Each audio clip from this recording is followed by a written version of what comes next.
हरे कृष्णा हरे कृष्णा हरे कृष्णा कृष्णा कृष्णा हरे हरे, हरे राम राम राम हरे हरे। सभी का स्वागत है अंतर्राष्ट्रीय कृष्ण भावनामृत संघ इस्कॉन की ओर से। तो अभी कुछ दिनों में आने वाली है पांडव निर्जला एकादशी, साल की सबसे महत्वपूर्ण एकादशी।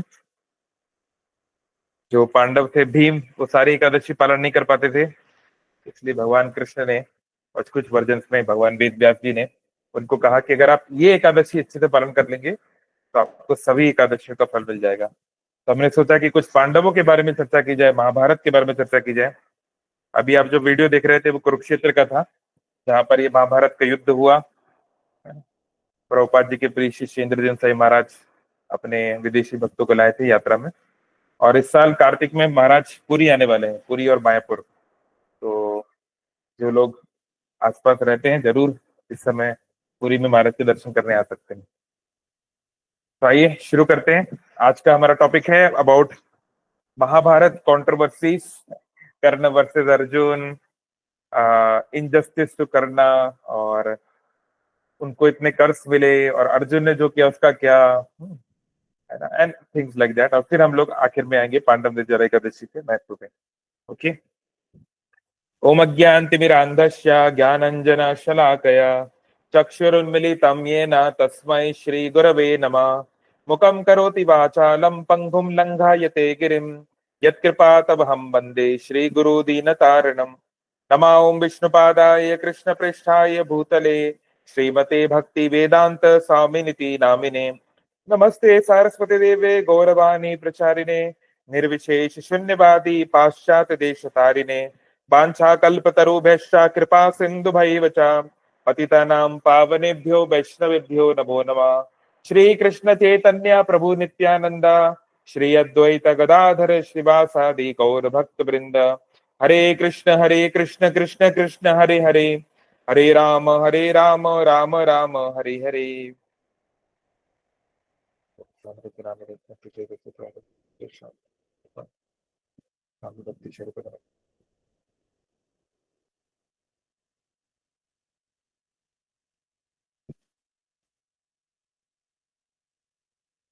हरे कृष्ण।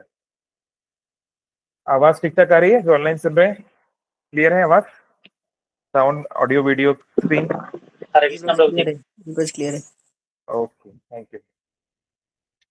सो ये हम जो डिस्कशंस कर रहे हैं, हालांकि मैंने खुद पर्सनली भी महाभारत पूरी पढ़ी है, ऐसी बात नहीं है, लेकिन फिर भी कुछ ऐसे डिवोटीज हैं जो सालों सालों से इसके ऊपर ही गहन चर्चा कर रहे हैं, गहन जो है रिसर्च कर रहे हैं। तो उसमें दो नाम काफी फेमस हैं, वैसे चार पांच हैं इस्कॉन में, जिन लोगों ने खुद महाभारत के अपने वर्जन्स यानी कि शॉर्टर वर्जन्स लिखे हैं। बहुत गहराई से उन्होंने चर्चा की है, रिसर्च की है, और ऐसे कुछ क्वेश्चंस भी सुलझाने की कोशिश की है जिनका आंसर अभी भी हमको नहीं पता है। जैसे प्रभुपाद जी के फेमस शिष्य हैं हृदयानंद महाराज, तो वो बहुत बड़े स्कॉलर हैं। तो उन्होंने कुछ चीजें रिसर्च करके देखी है महाभारत में, जिसमें से कुछ के आंसर फिलहाल हम लोग के पास नहीं है। अगर आप महाभारत टेक्स्ट पढ़े तो हाँ, ये क्वेश्चंस उठते हैं, और उठते उठते वो आने चाहिए कि हाँ भाई, लाइक व्हाट हैपेंड और ये कैसे हो गया एंड थिंग्स लाइक दैट, है ना। जैसे उसमें एक ये है कि जो कुंती महारानी है और जो विराट देश के जो राजा थे, राजा विराट, वो लोग रिलेटिव्स हैं। ये महाभारत में एक जगह आता है। तो ऐसा कैसे हो गया कि जब पांडव अज्ञातवास में छुपने गए विराट देश में, तो राजा विराट उनको पहचान नहीं पाए? तो it's a good logical question, क्योंकि विराट ने जरूर युधिष्ठिर को लिखा होगा।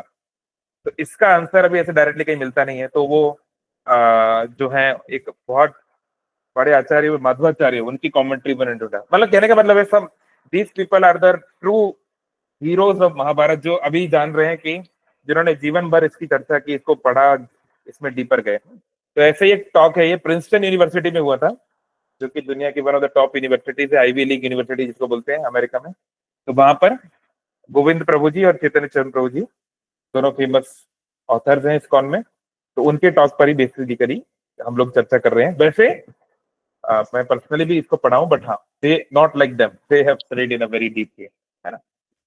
तो हम शुरू करते हैं कर्ण के चरित्र से। उनका जीवन आप सब जानते हैं। कर्ण शब्द का क्या अर्थ होता है? What is the meaning of the word Karna? उनको ऐसा नाम क्यों मिला? कर्ण मतलब क्या? कौन? कौन? ईयर ईयर नहीं, कौन नहीं होता कर्ण मतलब, हाँ, ईयर। कर्ण मतलब है कान।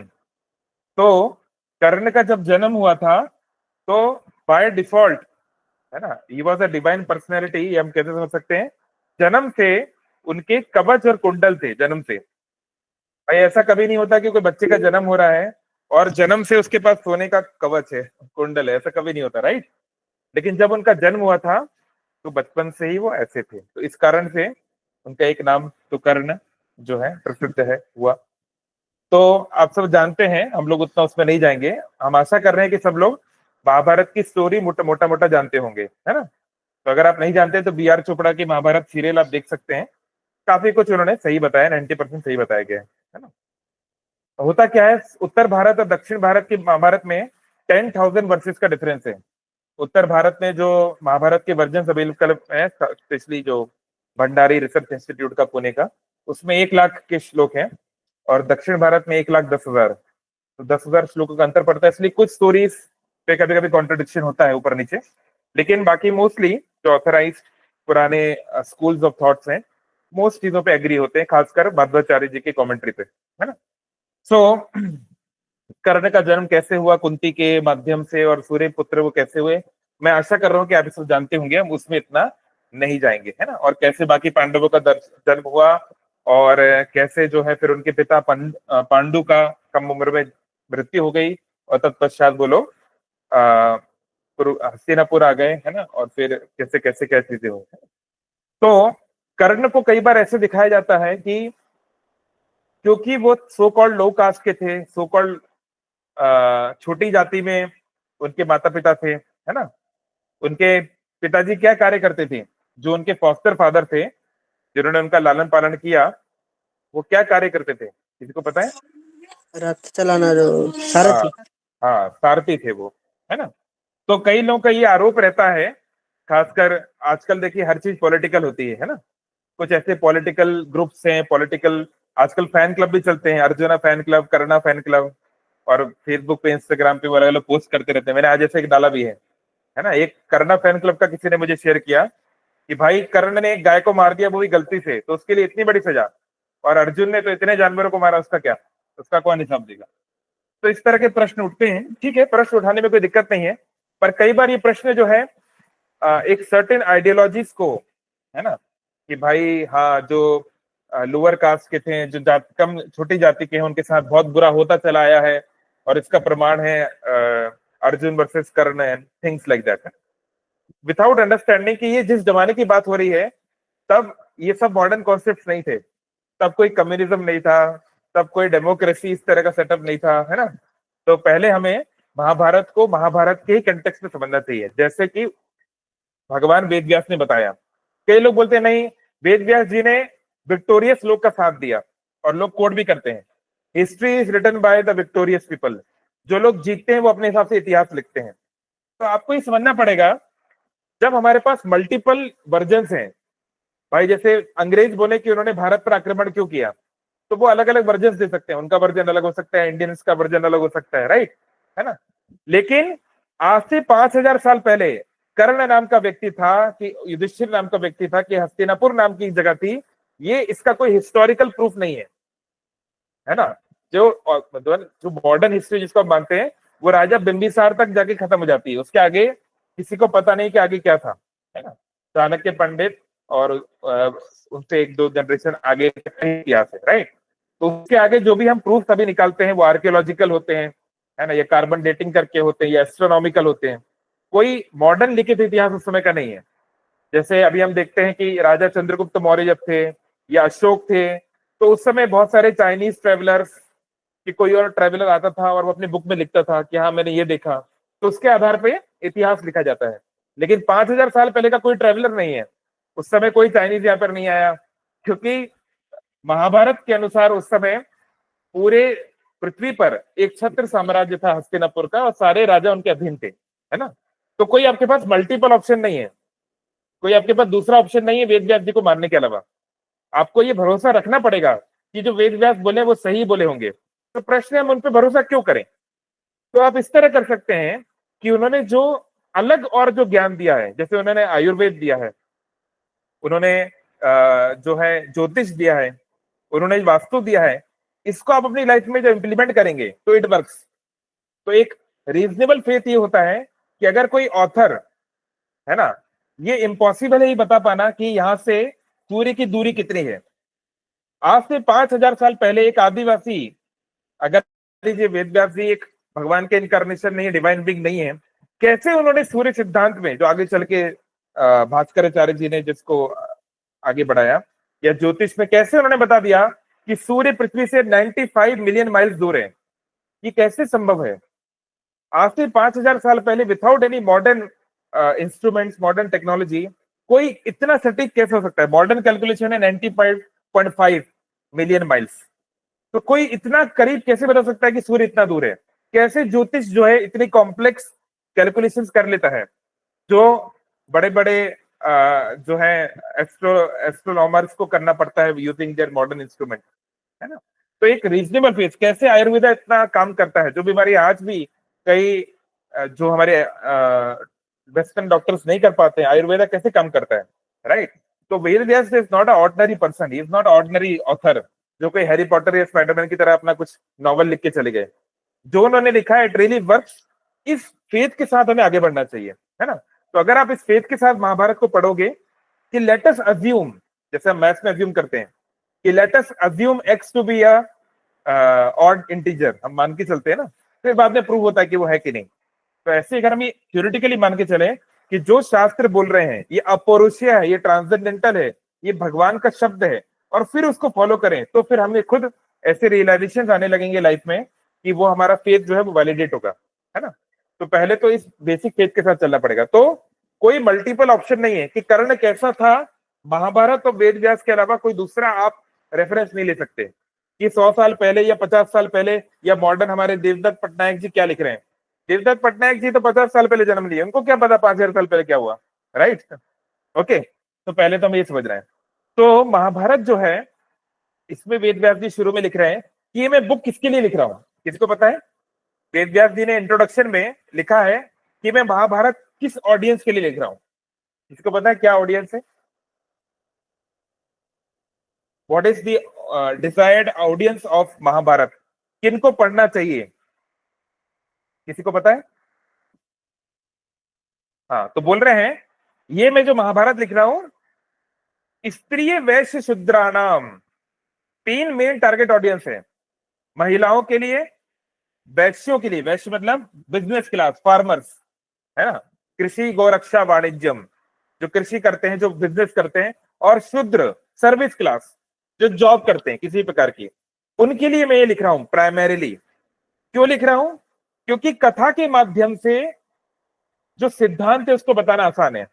देखिए, अगर हम किसी को हम बोलेंगे, जैसे आज हम क्लास कर रहे हैं, अर्जुन कर्ण, ये सब इंटरेस्टिंग चीजें, अब हम बोलेंगे हम चंदोक उपनिषद या केन उपनिषद के श्लोकों पर चर्चा करेंगे, तो कितने लोग आएंगे? अभी 55 लोग आए, 5 लोग भी नहीं आएंगे, राइट? क्योंकि जनरली कलयुग में हम क्या है, कलौ शूद्र संभवा, जितनी जो कास्ट सिस्टम की जो लड़ाइयां हैं, जो फालतू में ब्राह्मण वर्सेस शूद्र लड़ाई होती रहती है, शास्त्र का कथन है कलौ शूद्र संभवा, कलयुग में सबके सब शूद्र हैं। जो कलयुग में जन्म लिया सब शूद्र हैं। शूद्र मतलब होता है जो तमोगुण में, जो डार्कनेस में है, जिसको जीवन का ध्येय नहीं पता, है ना? तो कलयुग में प्राय ऑलमोस्ट सभी 99% लोग आर शूद्र। और जो भी हम लोग जॉब करते हैं, इससे कोई फर्क नहीं पड़ता आप क्या परिवार में जन्म हुए, शूद्र मतलब जो सर्विस करे, जो पैसा कमाए। ब्राह्मण पैसा नहीं कमा सकता, क्षत्रिय किसी के यहाँ जॉब करके पैसा नहीं कमा सकता, वैश्य किसी और के यहाँ काम करके पैसा नहीं कमा सकता। अगर हम किसी कंपनी में जॉब करते हैं, दैट मींस वी आर शूद्र बाय ऑक्यूपेशन। तो मैं भी शूद्र था बाय ऑक्यूपेशन, मैं भी एक आईटी कंपनी में, डेटा साइंस कंपनी में काम कर रहा था, राइट? तो पहले तो हमें समझना पड़ेगा कि व्हाट इज दिस मीनिंग। कोई शूद्र कोई गाली नहीं है, service class, it's a worker class, right? And हर कोई आजकल नौकरी करना चाहता है। हम लोग पढ़ाई क्यों करते हैं? हमें नौकरी चाहिए। हर कोई नौकर बनना चाहता है, तो हम सबका इंक्लिनेशन वही है, क्योंकि क्षत्रिय बनने के लिए बहुत बड़ा सेक्रीफाइस करना पड़ता है ना। और ब्राह्मण बनने के लिए तो बहुत तपस्या है, it's not so easy, right. तो पहले तो हमें समझना पड़ेगा कि ये शब्द महाभारत में किस कंटेक्स्ट में यूज हुए है ना।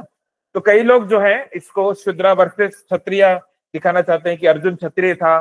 कर्ण was not Shudra, Karna was born as a son of a देवता एंड ए छत्राणी।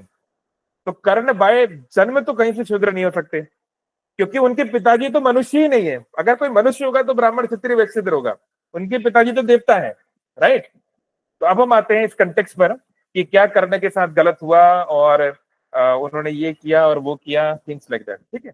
तो इसमें कोई डाउट नहीं है कि जैसे मैं कह रहा था, महाभारत जो है हम सबके लिए, हम सब लोग जो तमोगुण में है, जो तामसिक है, प्राय हमें जीवन का उद्देश्य नहीं पता, हम लोग आलसी हैं, हम लोग स्पिरिचुअली इतने इंक्लाइन नहीं है, हमारे अंदर मोस्टली तामसिक नेचर ज्यादा है ना, जो कलयुग के ह्यूमन बींग्स में देखा जाता है। इसलिए भगवान वेद व्यास जी ने स्टोरी फॉर्म में सारे सिद्धांत बताए हैं, है ना। एक बुक पहले उन्होंने लिखी जया, जिसमें 8000 श्लोक थे।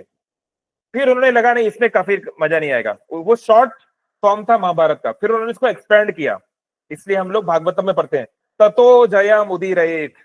जिन्होंने जय जय जो शास्त्र है उसको लिखा, वो जया ही जो है आगे चल के महाभारत कहलाया, है ना। तो Mahabharata means the greater India, जिसको आज हम इंडिया समझते हैं और जिस पाकिस्तान को हम दुश्मन समझते हैं, आज से 80 साल पहले वो पाकिस्तान भी इंडिया ही था, वो भी भारत था, वो भी बांग्लादेश भी भारत था। और हम कुछ सालों पहले चले जाएंगे तो जो आज का अफगानिस्तान है, जो गांधार है, और भी जो ग्रेटर पार्ट है, it was all under the great Bharatvarsh, है ना। इस पूरी पृथ्वी को भारतवर्ष बोला जाता है ना। भारतवर्षे भारत खंडे, तो खासकर जो भारत खंड है, हिमालय से लेके समुद्र तक, वो एक खासकर पायस भूमि है, खासकर पुण्य भूमि है ना। तो let's go to the topic. तो वेद व्यास जी बोल रहे हैं ये जो महाभारत के मेरे जो पात्र हैं, ये हिस्टोरिकल पात्र हैं, नो डाउट, लेकिन जैसे मैं इनका वर्णन कर रहा हूं, जैसे मैं इनके बारे में बता रहा हूं, ये साधारण जीवन से मेल खाएंगे। हम अपने आप को अर्जुन में, कर्ण में, द्रौपदी में, कुंती में देखेंगे कि कुंती बेचारी एक अनमैरिड वर्जिन गर्ल है। अब आज से 5000 साल पहले एक वर्जिन गर्ल प्रेग्नेंट हो जाए तो उसका क्या होगा? सोचिए, अपने आप को उसकी जगह पे रख के देखिए। उसने खेल खेल में मंत्र बोल दिया, जो कि गलत है, ऐसा नहीं बोलना चाहिए, इसलिए उनको दुख झेलना पड़ा, राइट। तो हर एक प्राय जो कैरेक्टर्स है महाभारत में, they are neither black nor white, they are shades of grey. जो कोई पेंटर है, कोई एक्सप्लेन करेगा आप ग्रे कलर कैसे बनाते हैं? अगर आपके पास ग्रे कलर नहीं है और आपके पास अलग अलग बॉक्स है पेंट के, तो आप कैसे बनाएंगे grey colour? How do you do that? कोई बताना चाहेगा कैसे बनाते हैं हम? भाई ग्रे कलर व्हाइट और ब्लैक को मिक्स करके। हाँ, ग्रे कलर सिंपली व्हाइट और ब्लैक कलर का मिक्सचर है। आप खुद अपने घर पे पेंटिंग करके देख सकते हैं। डार्क ग्रे में ब्लैक ज्यादा है, व्हाइट कम है, और लाइट ग्रे में व्हाइट ज्यादा है, ब्लैक कम है, राइट। और जो साइंस के स्टूडेंट है वो जानते हैं ऐसा क्यों होता है। व्हाइट जो होता है, it has all the colours and black has no colour, right. तो हम लोग उसमें नहीं जाएंगे, will not go to physics. तो हम वेद व्यास जी इंट्रोडक्शन में खुद बोल रहे हैं कि प्राय हम लोग जीवन में ना ब्लैक होते हैं ना व्हाइट होते हैं। मतलब ना हम पूरी तरीके से बुरे हैं, ना हम पूरी तरीके से अच्छे हैं, हम मिक्सचर हैं ग्रे की तरह। We all are shades of grey. कोई ज्यादा बुरा है, कम अच्छा है, कोई ज्यादा अच्छा है, कम बुरा है। और यही बात गीता में भी बोली गई है ना। क्या श्लोक है इस बारे में कि कोई व्यक्ति कभी अच्छा होता है, कभी फिर वही बुरा हो जाता है? इस बारे में क्या श्लोक है गीता में? कौन बताएगा फटाफट? अरे सब प्रभुपाद जी का भगवत गीता पढ़ रहे कि नहीं? रोज पढ़ना है, जरूरी है ना। तो अगर आप पढ़ेंगे 3 मोड्स ऑफ मटेरियल नेचर वाले चैप्टर में, तो बताया भगवान ने तीनों गुणों के अंदर युद्ध चलता रहता है, सतोगुण, रजोगुण, तमोगुण में। कभी कभी सतोगुण हावी हो जाता है, यानी कभी कभी जो व्यक्ति है वो अच्छा सोचता है, अरे यार मैं अपने परिवार के लिए क्या कर रहा हूँ, समाज के लिए क्या कर रहा हूँ, देश के लिए क्या कर रहा हूँ, मुझे ऐसा नहीं करना चाहिए, मुझे अपने अंदर ये सुधार करना चाहिए, है ना। कभी बहुत ऑनेस्ट, बड़े अच्छे तरीके से वो व्यवहार करता है, चिंतन करता है, सतोगुण उस पर हावी हो जाता है। कभी कभी रजोगुण हावी हो जाता है, अरे मैं ही कहे साधु बन रहा हूं भाई, मेरा जीवन, मेरे को आगे बढ़ना है, हुक और क्रुक, चाहे इसके ऊपर पैर रख के बढ़ूं, चाहे इसको गिरा के बढ़ूं, मुझे आगे बढ़ना ही पड़ेगा। रजोगुण हावी हो जाता है। कभी कभी तमोगुण हावी हो जाता है, है ना। बोले मुझे किसी की खुशी बर्दाश्त नहीं होती है ना, बस मुझे अपना स्वार्थ निकाल लूं, है ना। तो व्यक्ति जयचंद बन जाता है, व्यक्ति जो है अपने ही देश को, समाज को, परिवार को बर्बाद कर देता है खुद के स्वार्थ के लिए, राइट। तो हर व्यक्ति के अंदर सतोगुण, रजोगुण, तमोगुण है। ऐसा नहीं है कि वो कोई रावण कोई अलग अलग मतलब एक असुर था और कोई, हम सबके अंदर आसुरी और देवी संपदा है, जैसे गीता बोलती है। हमें अपनी देवी संपदा को आगे बढ़ाना है। तो ऐसे ही कर्ण कोई बुरा व्यक्ति नहीं था और ना ही वो परफेक्ट व्यक्ति था, राइट। तो उसके अंदर बहुत सारी अच्छी क्वालिटीज हैं। हम लोग कुछ श्लोक भी महाभारत के ऐसे देख सकते हैं, अगर होगा तो मैं आपको दिखाता हूँ, जिसमें भगवान कृष्ण खुद बोल रहे हैं। एक श्लोक में भगवान ने खुद अर्जुन को ये बोला है महाभारत के कि हे अर्जुन, मैं कर्णों को तुम्हारे बराबर या तुमसे बेहतर धनुधारी मानता हूं। ये खुद महाभारत का श्लोक है ना। इट्स नॉट कि ये कोई कहानी है, इट्स अ रियलिटी। लेकिन उस समय एक्चुअली भगवान अर्जुन को छेड़ रहे थे, उनको भड़का रहे थे। भाई किसी को भड़काना है तो कुछ तो उसको बोलना पड़ेगा ना। हमेशा उसकी तारीफ करते रहोगे तो फिर वो थोड़ी ना भड़केगा। तो कभी कभी जो है भगवान कृष्ण ये हमें सिखा रहे हैं कि सामने वाले को कभी कभी भड़काना जरूरी है, उसको इंटाइस करना जरूरी है, जैसे बोलते हैं ना, इंटाइस करना जरूरी होता है। तो वो इंटाइसमेंट वाला पूरा चैप्टर है ना, वो आप देखेंगे। तो केवल ऐसे नहीं, लेकिन हम लोग यहाँ पे देखेंगे कि करके कि विराट युद्ध में क्या हुआ और द्रौपदी के स्वयंवर में क्या हुआ, विल गो इनटू इट। लेकिन इसमें कोई डाउट नहीं है कि कर्ण के अंदर बहुत सारे अच्छी क्वालिटी थी। एक श्लोक भी है जिसमें बताया जा रहा है कि कर्ण जो है ब्राह्मणों को सेवा करते थे, बहुत बड़े दानी थे, है ना। एक बहुत बड़े कवि हुए, उन्होंने दानी पुरुषों की जो लिस्ट बनाई है ना, उसमें सबसे ऊपर रखा रंती देव, महाराजा रंती देव को। कौन जानता है रंती देव की स्टोरी एकदम शॉर्ट में, 1 मिनट में कौन बता सकता है? रंती देव सबसे बड़े दानी हुए, किसी को पता है? ठीक है, आप लोग जरूर पढ़िएगा। भागवतम में, भागवत पुराण में श्लोक ये आती है कहानी महाराजा रंती देव की, जिन्होंने अपने आप को ही खत्म कर दिया, मतलब दे दिया। उन्होंने 40 दिन का 42 डेज का फास्ट रखा था, फास्टिंग तोड़ने आए, निर्जला फास्टिंग। तो कोई चंडाल आ गया उनके पास, बोला मैं बहुत दिन से कुछ खाया नहीं हूं राजन। तो राजा का कर्तव्य, राजा पिता के समान होता है। पिता के सामने बच्चा अगर अब कुछ याचना करे, पिता स्वार्थी होकर खुद नहीं खा सकता, उन्होंने कहा कोई बात नहीं, अभी खाना खा लीजिए। फिर पानी पीने गए तो कोई जानवर आ गया, कोई गाय थी कि कौन आ गया, बोले मुझे बहुत प्यास लगी है।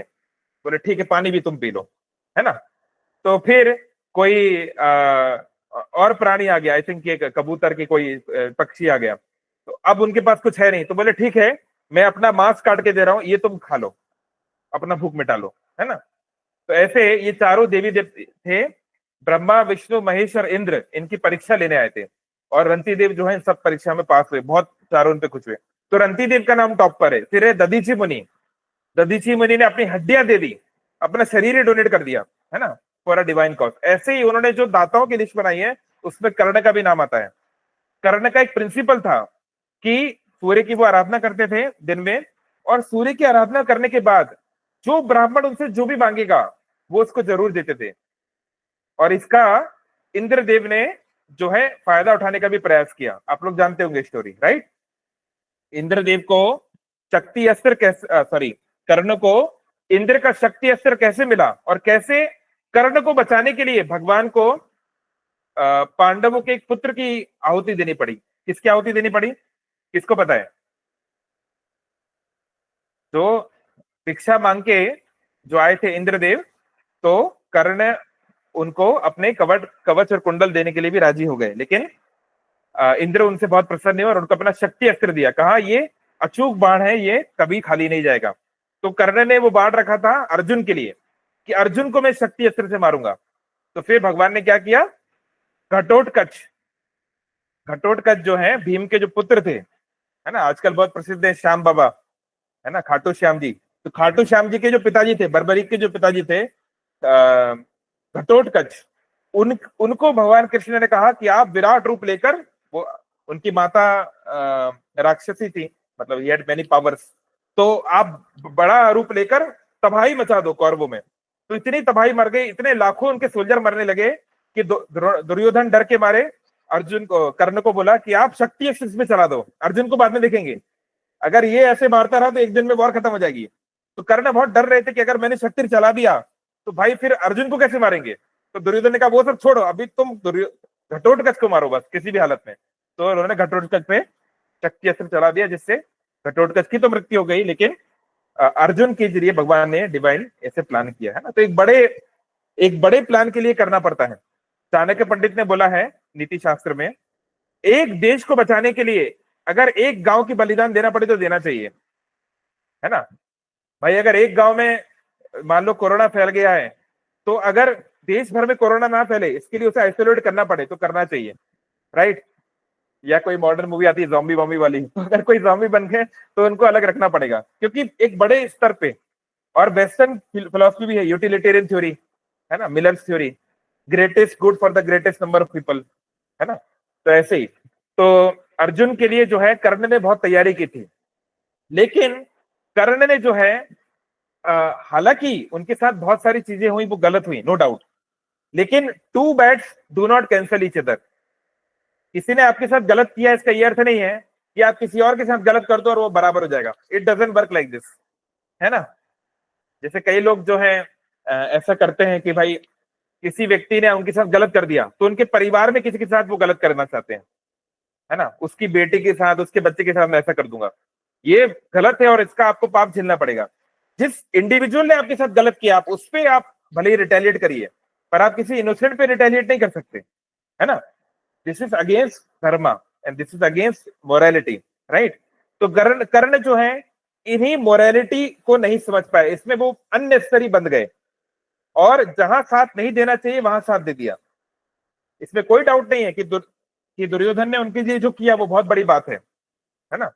दुर्योधन ने उनको अंग देश का राजा बनाया और उनकी इज्जत बचाई, नो डाउट, लेकिन किसी के प्रति इतना ब्लाइंडली अटैच नहीं होना चाहिए। जैसे मान लो मेरा कोई दोस्त है, उसने मेरी कॉलेज की पढ़ाई करा दी, मेरी नौकरी लगवा दी, मैं उसके प्रति रेडी हूं, लेकिन मेरा दोस्त कहता है कि चलो हम पाकिस्तान की तरफ से जो है हम पाकिस्तान के स्पाई बन जाएंगे,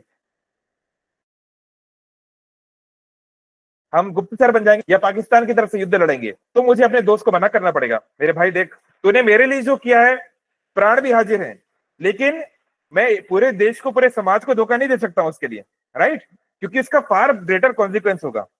तो कर्ण के लिए दुर्योधन ने जो किया वो बहुत बड़ी बात है, नो डाउट, लेकिन हमें किसी भी व्यक्ति से, किसी भी चीज से इतना आसक्त नहीं हो जाना चाहिए कि हम धर्म के ही, भगवान के ही विरुद्ध हो जाएं। अगर भगवान किसी को राजा बनाना चाहते हैं और किसी को हटाना चाहते हैं तो उसके पीछे कुछ कारण होगा, है ना। दुर्योधन जैसा व्यक्ति अगर राजा बन गया तो क्या हाल होगा पूरे देश का, वो समझने की बात है, राइट। तो इसलिए भगवान का एक मास्टर प्लान था और कर्ण को उसका साथ देना चाहिए था, लेकिन उन्होंने नहीं दिया। तो ऐसे ही हम भी कई बार क्या होते हैं, सांसारिक अटैचमेंट्स में, हमारे नोशंस में बन जाते हैं।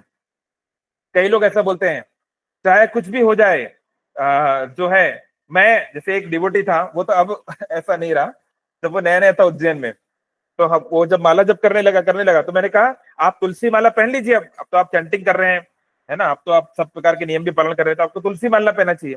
उसने कहा मैंने बचपन में एक कमिटमेंट लिया था, एक प्रॉमिस लिया था। बोले क्या प्रॉमिस? मैं कभी भी कोई धार्मिक चीजें नहीं पहनूंगा, मैं कोई ये माला नहीं पहनूंगा और ये जो अपन जो कड़ा वड़ा होता है ये सब नहीं पहनूंगा, ये सब मुझे पसंद नहीं है। मैं बचपन में अपने दोस्तों को भी मना करता था, मैं बिल्कुल नहीं पहनूंगा। तो मैंने उसको समझाया देखो बचपन में हम लोग को भी बहुत सारा अज्ञान था, हम लोग भी बहुत कुछ सोचते थे। मैं भी जब इस काल में आया था नया एकदम जब नया था, तो मैंने भी सोचा था कुछ भी हो जाए मैं माला नहीं पकड़ूंगा क्योंकि ये माला वाला पकड़ा के ये लोग ब्रेन वॉश ना कर दे, मैंने भी ऐसा सोचा था। लेकिन जब हमें कोई चीज पता चल जाती कि नहीं ये चीज सही है according to dharma, according to shastra, according to morality and common sense, तो उसे करने में क्या परेशानी है। तो बहुत साल तक उसने मना किया, नहीं नहीं नहीं नहीं नहीं, ये मेरे नीति के खिलाफ है, मेरे बनाए हुए नियम के खिलाफ है ना, सलमान खान का डायलॉग, एक बार जो कमिटमेंट कर दिया वाला। लेकिन आगे चल के जो है ना केवल उसने माला पकड़ी और कंठी पकड़ी, अभी वो ब्रह्मचारी है। अजमेर इस्कॉन में, राजस्थान में, जो हमारा पुष्कर धाम है उसके पास वो ब्रह्मचारी रूप से सेवा कर। तो भगवान कृष्ण भी बहुत टेढ़े हैं, जो ज्यादा डायलॉग मारते हैं कि मैं ये नहीं करूंगा वो नहीं करूंगा, भगवान ऐसा ऐसा सिचुएशन उनकी लाइफ में लाएंगे, ऐसा ऐसा घुमाएंगे, ऐसा ऐसा जो है, तो उसको जो है भगवान की शरण में आना पड़ेगा। अभी ब्रह्मचारी बन गया, सेफरॉन विक्रम बना हुआ है। एनीवे, तो ये रियल घटना बता रहा हूं। तो ऐसे ही जो है कर्ण को समझना चाहिए था कि कोई भी रिश्ता, कोई भी दोस्त, कोई भी व्यक्ति भगवान से बढ़ के नहीं हो सकता है ना। भगवान स्वयं आके उनको समझाए, ये महाभारत में है कि कर्ण तुम कुंती के पुत्र हो। कर्ण पूरा शॉक हो गए, उनको समझाया कि देखो अगर युधिष्ठिर को पता चल गया कि तुम उनके बड़े भाई हो, वैसे ही वो युद्ध नहीं लड़ेंगे। ये इम्पॉसिबल है कि युधिष्ठिर अपने भाई के साथ युद्ध लड़े, ऐसा हो ही नहीं सकता, क्योंकि वो तो कौरवों के साथ भी युद्ध लड़ने को तैयार नहीं हो रहे थे। वो तो बिल्कुल जब कुछ भी प्रस्ताव नहीं चला, शांति, भगवान खुद शांति प्रस्ताव लेकर आ गए, लेकिन नहीं माना गया तो फिर क्या करते, 5 गांव माने तब भी नहीं मांगे, है ना, 5 गांव के लिए भी रेडी नहीं हुए। तो करने के लिए तो वो कभी भी रेडी नहीं होते। तो कर्ण ने भगवान को बोले कि आप युधिष्ठिर को मत बताइए, है ना। और फिर अपनी बात से मिले और बोले आपके 6 बेटे हैं, है ना, मतलब वैसे तो पांडव कितने हैं उसमें, आई मीन उनके खुद के पुत्र 3 और ये 4, राइट। तो आपके ये 4 खुद के हैं और 5 बाकी पांडव हैं। तो मैं आपका एक ही पुत्र कम होगा, या तो मैं मरूंगा या अर्जुन, और किसी को मैं मरने दूंगा, आप, मैं आपको वादा करता हूं, है ना। तो फिर जो है, यानी कर्ण के अंदर बहुत सारी अच्छी क्वालिटी भी थी, ऐसे कोई वो इवल व्यक्ति नहीं थे, बहुत सारे उनके अंदर अच्छे गुण है, सीखने वाली चीजें हैं। लेकिन उनको ये समझना था कि जैसे अंग्रेजी में जो कहावत है, क्या कहावत है, एनीवे, जस्टिफाइज द मीन्स, मतलब डेस्टिनेशन जस्टिफाइज द मीन्स, मुझे अभी जस्ट वो फ्रेज याद नहीं आ रही, the end justifies the means, yes, the end justifies the means, मतलब कैसे भी येन केन प्रकार ना, चाहे चिटिंग करके, चाहे सीधी उंगली से, चाहे उल्टी उंगली से, हमें अपना काम निकलवा लेना चाहिए, है ना। कुछ लोग ऐसा बोलते हैं ना, अंग्रेजी में कहावत है, बट ये सही नहीं है। तो कर्ण ने क्या किया, जब उनको वो जब विद्या लेना चाहते थे तो पहले गए द्रोणाचार्य जी के पास। तो द्रोणाचार्य ने तो मना कर दिया कि देखो भाई, मुझे तो स्पेसिफिकली लाया गया है राजकुमारों की शिक्षा करने के लिए, तो मैं आपको नहीं दे सकता। तो फिर वो गए परशुराम जी के पास। अब परशुराम जी के पास, परशुराम जी का था कि वो क्षत्रियों को भी नफरत करते थे, क्षत्रियों को तो 21 बार उन्होंने उड़ाया है ना, पूरा। तो उन्होंने जो है, मतलब क्षत्रिय यानी जो इवल क्षत्रिय हैं उनको नफरत करते थे, ऐसा नहीं, जो अच्छे क्षत्रिय हैं जैसे कि भीष्म पितामह, भीष्म को तो उन्होंने खुद सिखाया। हालांकि उसमें कुछ लोगों का कहना है कि भीष्म गंगा जी के पुत्र थे, देव पुत्र हैं इसलिए सिखा दिया, अब वो एक अलग बात है।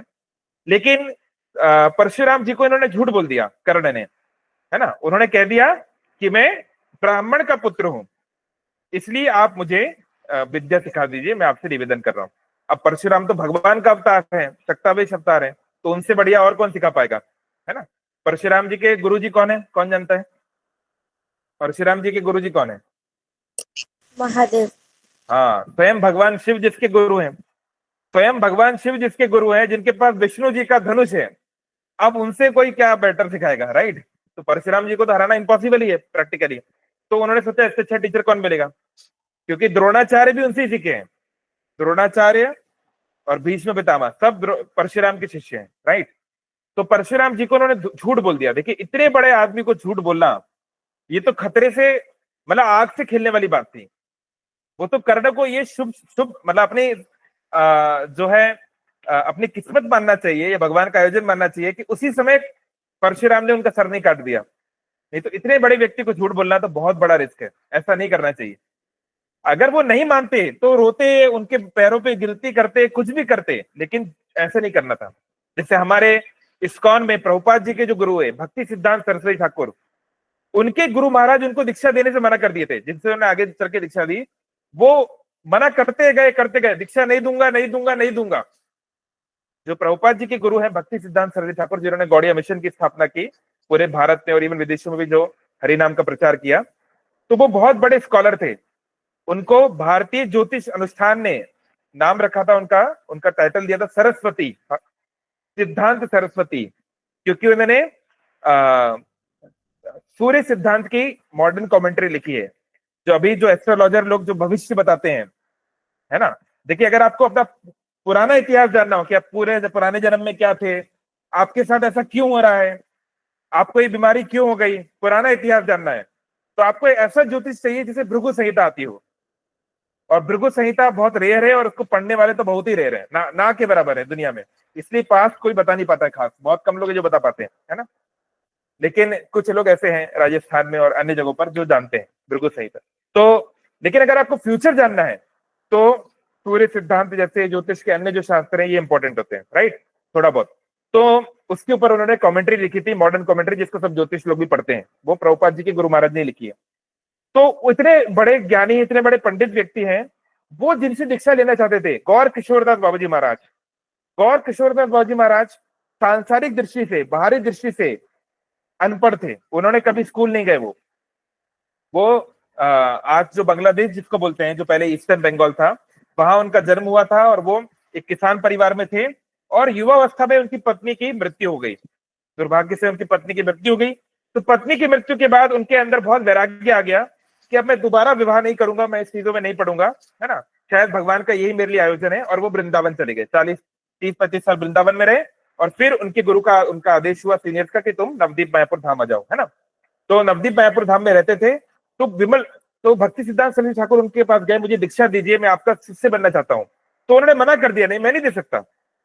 2-3-4 बार मना किया, है ना।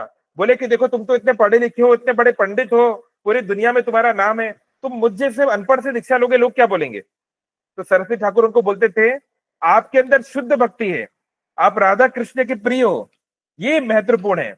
भगवान चाहे तो 1 मिनट में किसी को भी ज्ञान दे सकते हैं, है ना। तो मैं आप जैसे परम वैरागी से ही दीक्षा लेना चाहता हूँ। वो भी हट कर रहे थे बार बार। तो अल्टीमेटली भक्ति सिद्धांत ठाकुर ने उनको बोला कि ठीक है, आप मुझे दीक्षा नहीं देना चाहते तो कोई बात नहीं, ये शरीर किस काम का, जब मैं जिनको गुरु मानता हूं वो मुझे शरण देने के लिए राजी नहीं हो रहे हैं, तो ऐसा लाइफ किस काम की। तो उन्होंने बोला, गंगा किनारे की ये बात है, गंगा जी के तट पे ये हो रहा था, ठीक है, ये गंगा जी सामने बैठ रही है, अभी मैं इसी गंगा जी में जाके अपने प्राण दे दूंगा, है ना। कम से कम गंगा जी के सामने और अपने गुरु के सामने मुझे अपने प्राण देने का अवसर तो मिलेगा। तो तब वो जो है गंगा जी की तरफ चलने लगे। तब गौर किशोरदास महाराज को लगा रहे ये तो बहुत सीरियस है, बिल्कुल सिंसियर है। तो फिर उनको बुलाया कि नहीं नहीं ठीक है, तुम इधर आओ, ठीक है आओ। तो फिर उन्होंने उनको दीक्षा दी। ऐसे तो कहने का मतलब, अगर कोई दीक्षा नहीं दे रहा है या आपको ज्ञान नहीं दे रहा है, तो इसका मतलब नहीं कि आप उसको चीट कर दो, क्योंकि गुरु जो है साक्षात हरि का प्रतीक है। गुरुर ब्रह्मा गुरुर विष्णु, ये श्लोक है ना। तो भगवान जो है साक्षात हरि का रिप्रेजेंटेटिव है गुरु, तो उनको धोखा देना तो बहुत बड़ी बात है। तो कर्ण का ये बहुत बड़ा अपराध हो गया, गुरु अपराध, जो बहुत सीरियस अपराध है। तो जब ये कैसे एक्सपोज हुआ, तो एक दिन बहुत सालों तक परशुराम जी से सीखने के बाद कर्ण जो है वो एक पेड़ के नीचे बैठे थे और परशुराम जी थक गए थे, बहुत देर तक अभ्यास हुआ होगा, थक गए थे। तो अपने शिष्य की गोद में सर रखकर लेटे हुए थे, है ना, दोपहर का समय था। तो उस समय कोई कीड़ा वहां पर आया, खून चूसने वाला कोई खतरनाक सा कीड़ा, जंगली कीड़ा, और वो कर्ण की जो जांग है ना, जो लैप है, उसपे वो उसने वो मतलब उस पे जुड़ गया, खून चूसने लगा। तो वो ऐसा कीड़ा था जिसकी बहुत खून निकल रहा था, बहुत तीव्र पीड़ा हो रही थी उससे, बहुत पेन हो रहा था कर्ण को। लेकिन वो तो एक क्षत्रिय है, क्षत्रिय के अंदर फिजिकल एबिलिटी बहुत ज्यादा होती है, शरीर को दुख झेलने की क्षमता बहुत ज्यादा रहती है उनके अंदर, है ना। अभी हमने देखा कुछ समय पहले छावा मूवी आई थी, है ना, छत्रपति संभाजी महाराज, कितना कुछ उनके ऊपर क्रूरता हुई, पर फिर भी उन्होंने अपने धर्म को, अपने जो है अपने मूल्यों को नहीं त्यागा, राइट। तो ऐसे ही कर्ण को वो दर्द हो रहा था, लेकिन उन्होंने सोचा कि अगर मैं कीड़े को भगाने जाऊंगा या उसको इधर उधर करूंगा तो हमारे गुरु जी की नींद खराब हो जाएगी। तो गुरु जी की नींद खराब ना हो, बड़ा अच्छा विचार था उनका। तो उन्होंने जो है उस बात को ध्यान में रखते हुए वो कीड़े का दर्द सहन करते गए, उसको हटाने का प्रयास नहीं किया। तो जब बहुत देर तक ऐसे खून बहता रहा तो खून की कुछ बूंदे जो है वो परशुराम जी को टच की। भाई आप सो रहे हैं और कुछ लिक्विड आए तो आपको कुछ नींद टूट जाएगी ना आपकी। तो परशुराम जी की नींद टूटी, उन्होंने देखा कि कर्ण का पूरा शरीर जो है खून में हो गया है। तो बड़ा उनको आश्चर्य हुआ, क्या हुआ है तुम्हें। तो देखा वो कीड़ा है, खून चूस रहा है, एकदम गहरा घाव बन गया है, पूरा मांस वास निकाल लिया है। तो उन्होंने कीड़े को दूर फेंक दिया और फिर बहुत क्रोधित हो गए। क्यों क्रोधित हो गए, अरे वो तो आपकी नींद को बचा रहा था, कितना अच्छा शिष्य है। बोले नहीं, तुम ब्राह्मण नहीं हो सकते, ये बात मैं समझ गया हूं। क्यों, क्योंकि जो ब्राह्मण होते हैं, प्रायः ब्राह्मण फिजिकल इतना पेन सहन नहीं कर पाते। भाई ब्राह्मण थोड़ी ना बॉडी बिल्डर है कि बहुत पुशअप कर रहा है कि ब्राह्मण का कार्य पठन पाठन, शास्त्र पढ़ना पढ़ाना, यजन याजन, यज्ञ करना कराना, दान प्रतिग्रह, तो ब्राह्मण की खासियत क्या होती है? मेंटल टॉलरेंस बहुत ज्यादा होती है।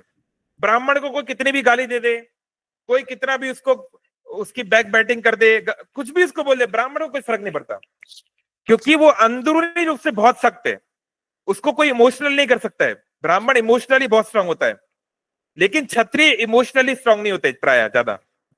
कोई उनको कुछ बोल दे तो खून गर्म हो जाता है ना, अपनी बेइज्जती सहन नहीं कर पाते हैं, है ना, लड़ने लड़ने पे आ जाते हैं। लेकिन फिजिकल एंड्योरेंस बहुत ज्यादा होती है क्षत्रियों की।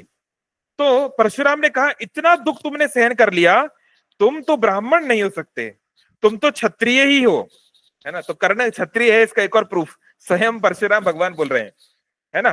तो तुमने मुझसे झूठ क्यों बोला? बहुत क्रोधित हो गए।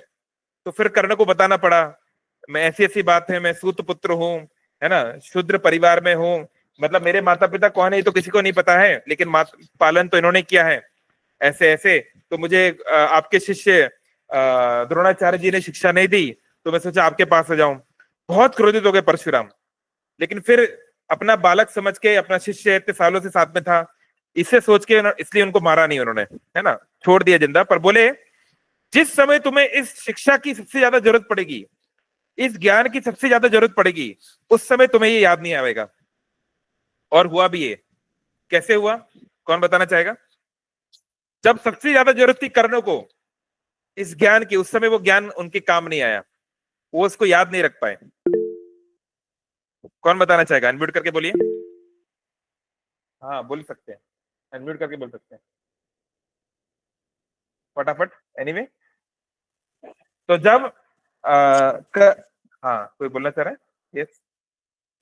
कर्ण जब अर्जुन उनको मारने जा रहे थे तब हाँ लास्ट में, बोलो।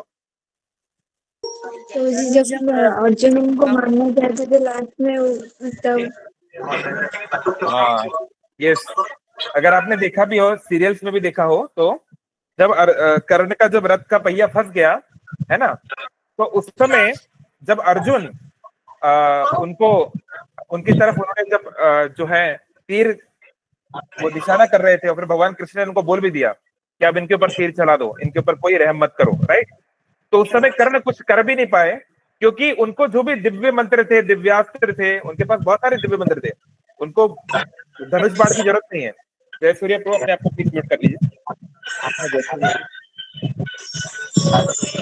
अगर म्यूट ऑप्शन है तो कर दो। तो हुआ, ओके। हाँ, तो मैं कह रहा था कि जिस समय वो अपने आप को बचाने के लिए कुछ दिव्य अस्त्र को प्रयोग कर सकते थे, भाई कर्ण कोई साधारण व्यक्ति नहीं है कि उसके पास कोई धनुष नहीं है तो बस वो हाँ निहत्था हो गया। वो चाहता तो कुछ मंत्रों से अपने आप को बचा सकता था, लेकिन कर्ण को कोई मंत्र याद ही नहीं आए उस समय, क्योंकि उनके गुरुजी परशुराम का ये उनको श्राप था। तो ये बहुत महत्वपूर्ण है, गुरु के प्रति ये अपराध जो है ये बहुत सीरियस है, it must not be done. गुरु भगवान का प्रतिनिधि है, और कम से कम गुरु को तो झूठ नहीं बोलना चाहिए। अगर वो आपने बोल दिया तो फिर तो भगवान भी नहीं बता सकते, है ना। तो ये एक ऑफेंस था। फिर उनका पहिया क्यों फंस गया? क्योंकि उन्होंने जो है गलती से एक गाय को मार दिया था। तो इस पे बहुत लोग बोलते हैं, अरे क्या गलती से मार दिया यार, है ये गलती से कर दिया तो अब क्या है? तो बात ये नहीं है कि उन्होंने गलती से मार दिया, और उस समय जो है वो जो ब्राह्मण थे, जो उस गाय के जो मालिक थे, उन्होंने उनको श्राप दिया कि जैसे तुमने मेरी माँ को मारा है, मेरी गाय माता को मारा है, ऐसे ही ये जो भूमि है, भूमि तो माँ होती है ना, 7 प्रकार की माएँ होती हैं, ये माँ भी तुमको एक दिन इसका जरूर फल देगी, है ना। और उनका जो पहिया है उसे फंस गया था और वो निकल ही नहीं रहा था, राइट। तो कर्ण का व्हील स्टक क्यों हुआ? अब आपकी गाड़ी जा रही है, और गाड़ी में आप इंडिया के जो रोड होते थे पुराने जमाने के, उसमें 10-10 फीट गहरे उसमें गड्ढे होते थे, राइट। तो बड़ी बड़ी स्कॉर्पियो उसमें चली जाती है, आपने देखा नहीं है? कार की कार व्यक्ति की फंस जाती है, तो एक पहिया क्या बड़ी बात है? आपने कभी नहीं देखा रियल में? क्यों हर चीज, भाई गाड़ी की गाड़ी नहीं फंस जाती है अगर गड्ढा हो। तो ये कोई कोई मतलब रोड के ऊपर लड़ाई नहीं हो रही थी, ये एक मैदान है, एक वैली है ना, जहां पर हम्स भी होंगे, ऊपर नीचे सब कुछ होगा। तो किसी इस प्रकार का कोई था, एक पिट था, एक गड्ढा था जिसमें उनका फंस गया। अब कोई रथ फंसना कोई बड़ी बात नहीं है, दुर्योधन ये कर्ण बहुत बड़े योद्धा है, ये लोग आराम से रथ को उठा सकते हैं, ये कोई साधारण व्यक्ति नहीं है, देवता का पुत्र है, लेकिन वो उठा नहीं पाए उस दिन। क्योंकि रथ का वजन तो ज्यादा नहीं है, लेकिन पृथ्वी देवी उनको छोड़ नहीं रही है। अब पृथ्वी देवी से थोड़ा वो कंपेयर कर पाएंगे, है ना। तो क्योंकि उसका जो अपराध था वो उनको लगा। अब ये प्रश्न है कि चलो उन्हें गाय को गलती से मार दिया तो क्या, बात ये है कि चलो मार दिया वो तो एक बात है, उसका पश्चाताप उन्होंने क्या किया। भाई ऑफेंस करना एक अलग बात है, बट उस ऑफेंस के प्रति गिल्टी फील ना करना, लेमेंट ना करना और उसकी प्यूरिफिकेशन ना करना, उल्टा उन लोगों का साथ देना जो और धर्म के विरुद्ध हैं, जो और लाखों गाय मरवाएंगे। तो हाउ डू यू एक्सपेक्ट कि आपको जो है उनकी हाय नहीं लगेगी, उनका श्राप नहीं लगेगा। It doesn't work like this, ठीक है। अगर हमसे गलती से गाय का अपराध हो गया, हमारी गाड़ी से गाय का एक्सीडेंट हो गया, गाय की मृत्यु हो गई, तो अब जीवन भर जो है कम से कम हर हफ्ते गाय की सेवा करो, कुछ गौशाला बनवाओ, अपने घर में गाय पालो, भगवान गोविंद की पूजा करो, गोवर्धन जाओ, कुछ तो आप रिपेंड करो। अब बस गाय मर गई, आपने 2 मिनट का मौन दिखा दिया, अब आपने कुछ प्रैक्टिकली किया नहीं। तो it doesn't work like this, right. Instead आप जो है उन लोगों के साथ लड़ने चले गए जो गो ब्राह्मण विरोधी हैं जो गाय और ब्राह्मणों के विरोधी हैं, आप उनके पक्ष में चले गए, तो ऐसे नहीं चलेगा। तो हाँ, इट वॉज एन एक्सीडेंट, और एक्सीडेंट जो है ओवरकम किया जा सकता है। हम लोग तुलसी महारानी का जो रोज परिक्रमा करते हैं तो क्या मंत्र गाते हैं, यानी कानी चापा पानी, जो भी अलग अलग प्रकार के पाप हैं, ब्रह्म हत्यादि कानी चा, अरे कोई ब्राह्मण को भी हत्या किया हो, किसने पुराने जन्मों में ब्राह्मण को भी मारा हो, तानी तानी प्रणश्यंती, ऐसे ब्राह्मण को मारने वाला कर्म भी, गो ब्राह्मण की हत्या करने वाला कर्म भी नष्ट हो जाता है, वो पाप चला जाता है, प्रदक्षिणा पदे पदे, आपकी प्रदक्षिणा करने से। ऑफ कोर्स इसका ये मतलब नहीं है कि हम ब्राह्मण को या गाय को जानबूझ के मारेंगे, it doesn't mean like this. अगर गलती से कभी ऐसा हो गया, लेकिन हमें कुछ पश्चाताप करना चाहिए, और जो है उसके लिए कुछ सोल के लिए कुछ करना चाहिए, और उनके परिवार के लिए कुछ करना चाहिए। उसने उस ब्राह्मण को क्या कंपनसेट किया, क्या उसने उस गाय की अंतिम अभी आप कोई भी गौशाला जाइए, हमारे इस्कॉन की गौशाला, इस्कॉन उज्जैन में जब मैं था, कभी कभी गायों का प्राण चले जाते थे, बूढ़ी हो जाती थी, राइट, तो उनकी हम उनको समाधि देते थे, है ना, प्रॉपर उनका अंतिम संस्कार होता है। ऐसे नहीं बस्ती के मारे निकल गए तो आपको कुछ आपका दिखना चाहिए ना, guilt should be on the actions, केवल शब्दों में नहीं, राइट। तो कर्ण ने उसका कुछ ये नहीं किया। अब बात आती है अर्जुन ने क्यों मार दिया भाई। उन्होंने खांडव वन में जो आग लगाई उसका क्या। तो सबसे पहले ये अर्जुन का आइडिया नहीं था, कोई उनको मजा नहीं आ रहा है आग लगाने में, और जो है उसमें कोई उनको, तो ये अगर आप किसी ने महाभारत पढ़ा हो, इवन श्रीमद् भागवतम में भी थोड़ा सा वर्णन आता है कि भगवान कृष्ण और अर्जुन खांडव वन में घूमने के लिए आए थे, तब एक ब्राह्मण उनके सामने आए, और ब्राह्मण ने कहा कि हे राजकुमार, मुझे आपसे कुछ याचना चाहिए, कुछ मुझे आपसे भिक्षा चाहिए। तो ये एक क्षत्रिय का धर्म है कि ब्राह्मण अगर कुछ मांगे तो देना पड़ेगा। तो उन्होंने कहा ठीक है जरूर। तो जो ब्राह्मण ने फिर अपना असली स्वरूप दिखाया, वो ब्राह्मण थे अग्निदेव।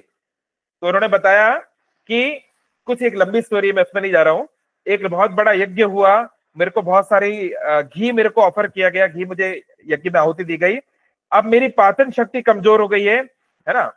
जो लोग थोड़ा बहुत भी आयुर्वेद जानते हैं वो समझते हैं कि बॉडी की हीट चाहिए होती है घी जैसे हैवी सब्सटेंस को डाइजेस्ट करने के लिए, है ना।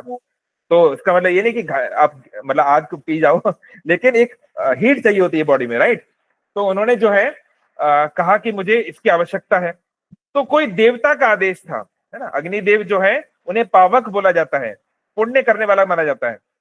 तो उनका आदेश था, उनका रिक्वेस्ट था, तो इसलिए फिर उन्होंने ये करना शुरू किया। और जो खांडव जो वन था वो हाइड आउट बन गया था तक और उनके परिवार का।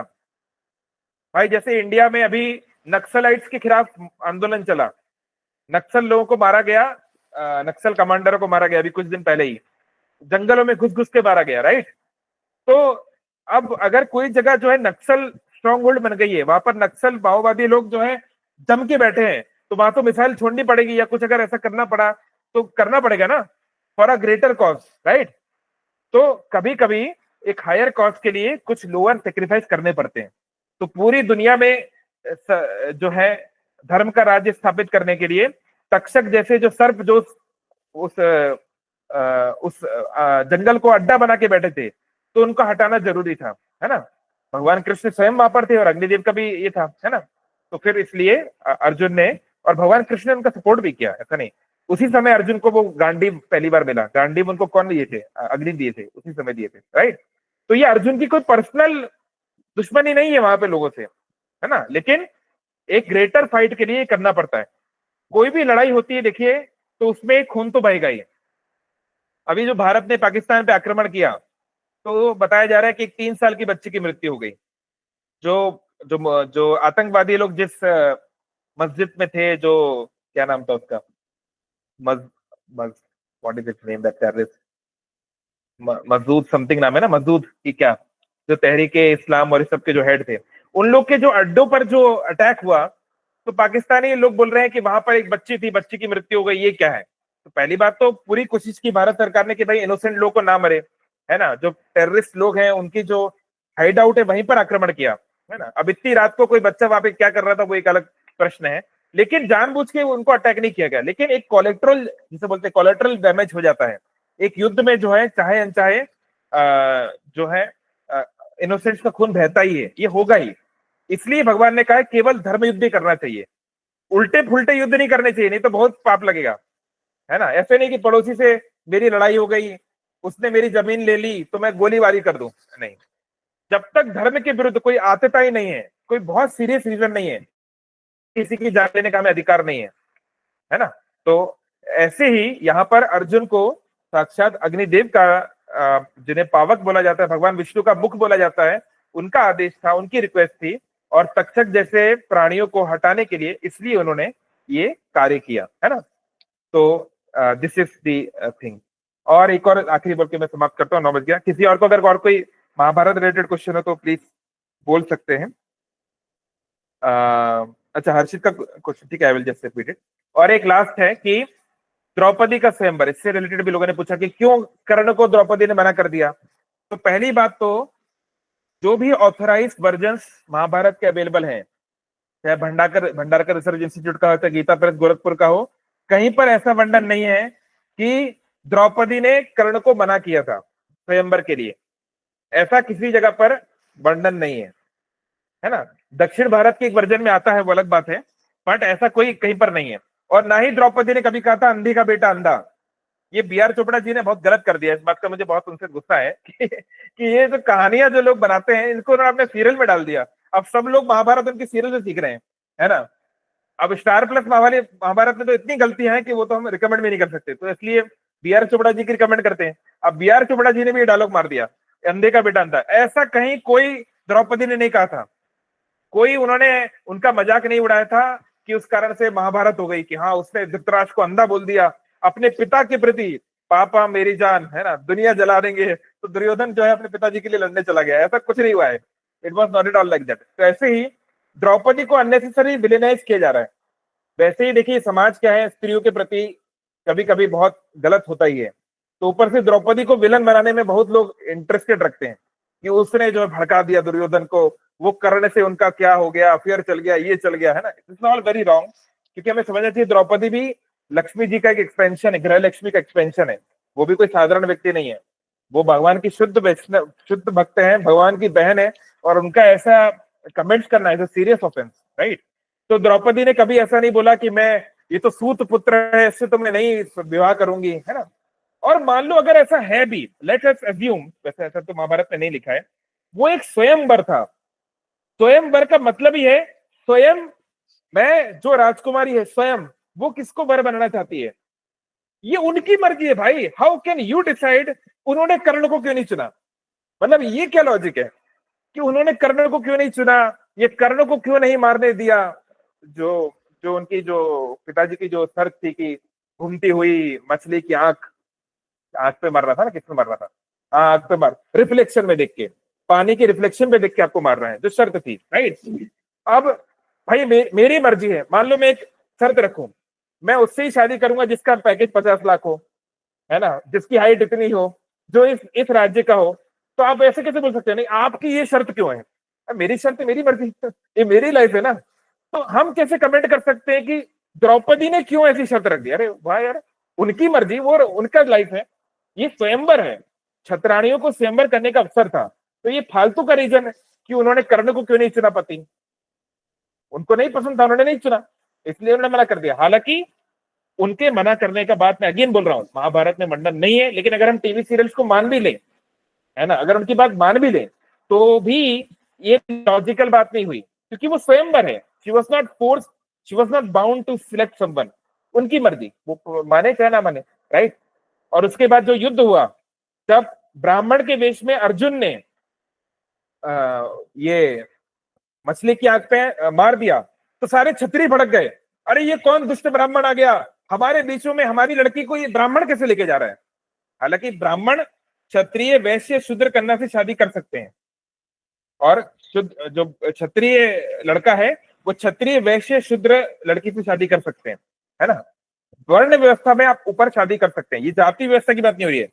जाति जीव हम लोग कभी इस पर सेशन करेंगे, हिंदुस्तानी जाति व्यवस्था जो इंडियन कास्ट सिस्टम है वो कितना गलत है और कैसे वो वर्ण व्यवस्था के विरुद्ध है। क्योंकि जाति से, जाति जन्म से होती है, जा इति जन्म से जो है, वर्ण जन्म से नहीं होता। वर्ण अपने क्वालिटी गुण कर्म विभागाशा पे डिपेंड करता है, राइट। तो कर्ण क्षत्रिय थे नो डाउट फ्रॉम वर्ण, इसलिए उनको अंग्रेज देश का राजा बनाया गया, है ना। एनीवे सो युद्ध शुरू, तो सारे क्षत्रिय खड़े हो गए, ये ब्राह्मण में हमारी कन्या को लेके कहाँ जा रहे हैं, अगर ये हमारी नहीं हो सकी तो किसी की नहीं हो पाएगी, है ना, जो सब मॉडर्न जो सोच होती है ना।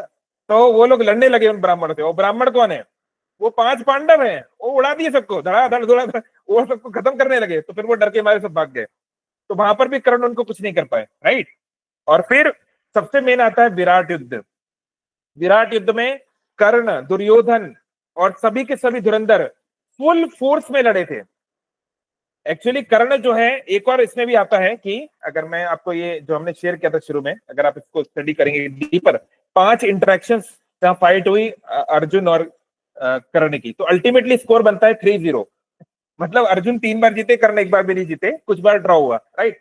तो उसमें एक है गंधर्वों वाला, कि जब दुर्योधन ने क्या किया था, एक गंधर्व लड़की को छेड़ दिया था। गंधर्व एक देवताओं की कैटेगरी होती है जो बहुत अच्छा गाते हैं, उनको गंधर्व बोलते हैं। इसलिए राधा रानी का एक नाम भी है, क्या नाम है, कौन जानता है? श्रीमती राधा रानी को क्या बोलते हैं? गांधर्विका। गांधर्विका, है ना, गांधर्व जो मायापुर में जो विग्रह भी है, Gandharvika, the best of the singers. Shrimati Radha Rani से बेटर कोई सिंगर नहीं है, राइट। तो एनीवे, तो गंधर्वों की कन्या को छेड़ दिया था दुर्योधन ने, तो उन्होंने दुर्योधन को बंदी बना लिया।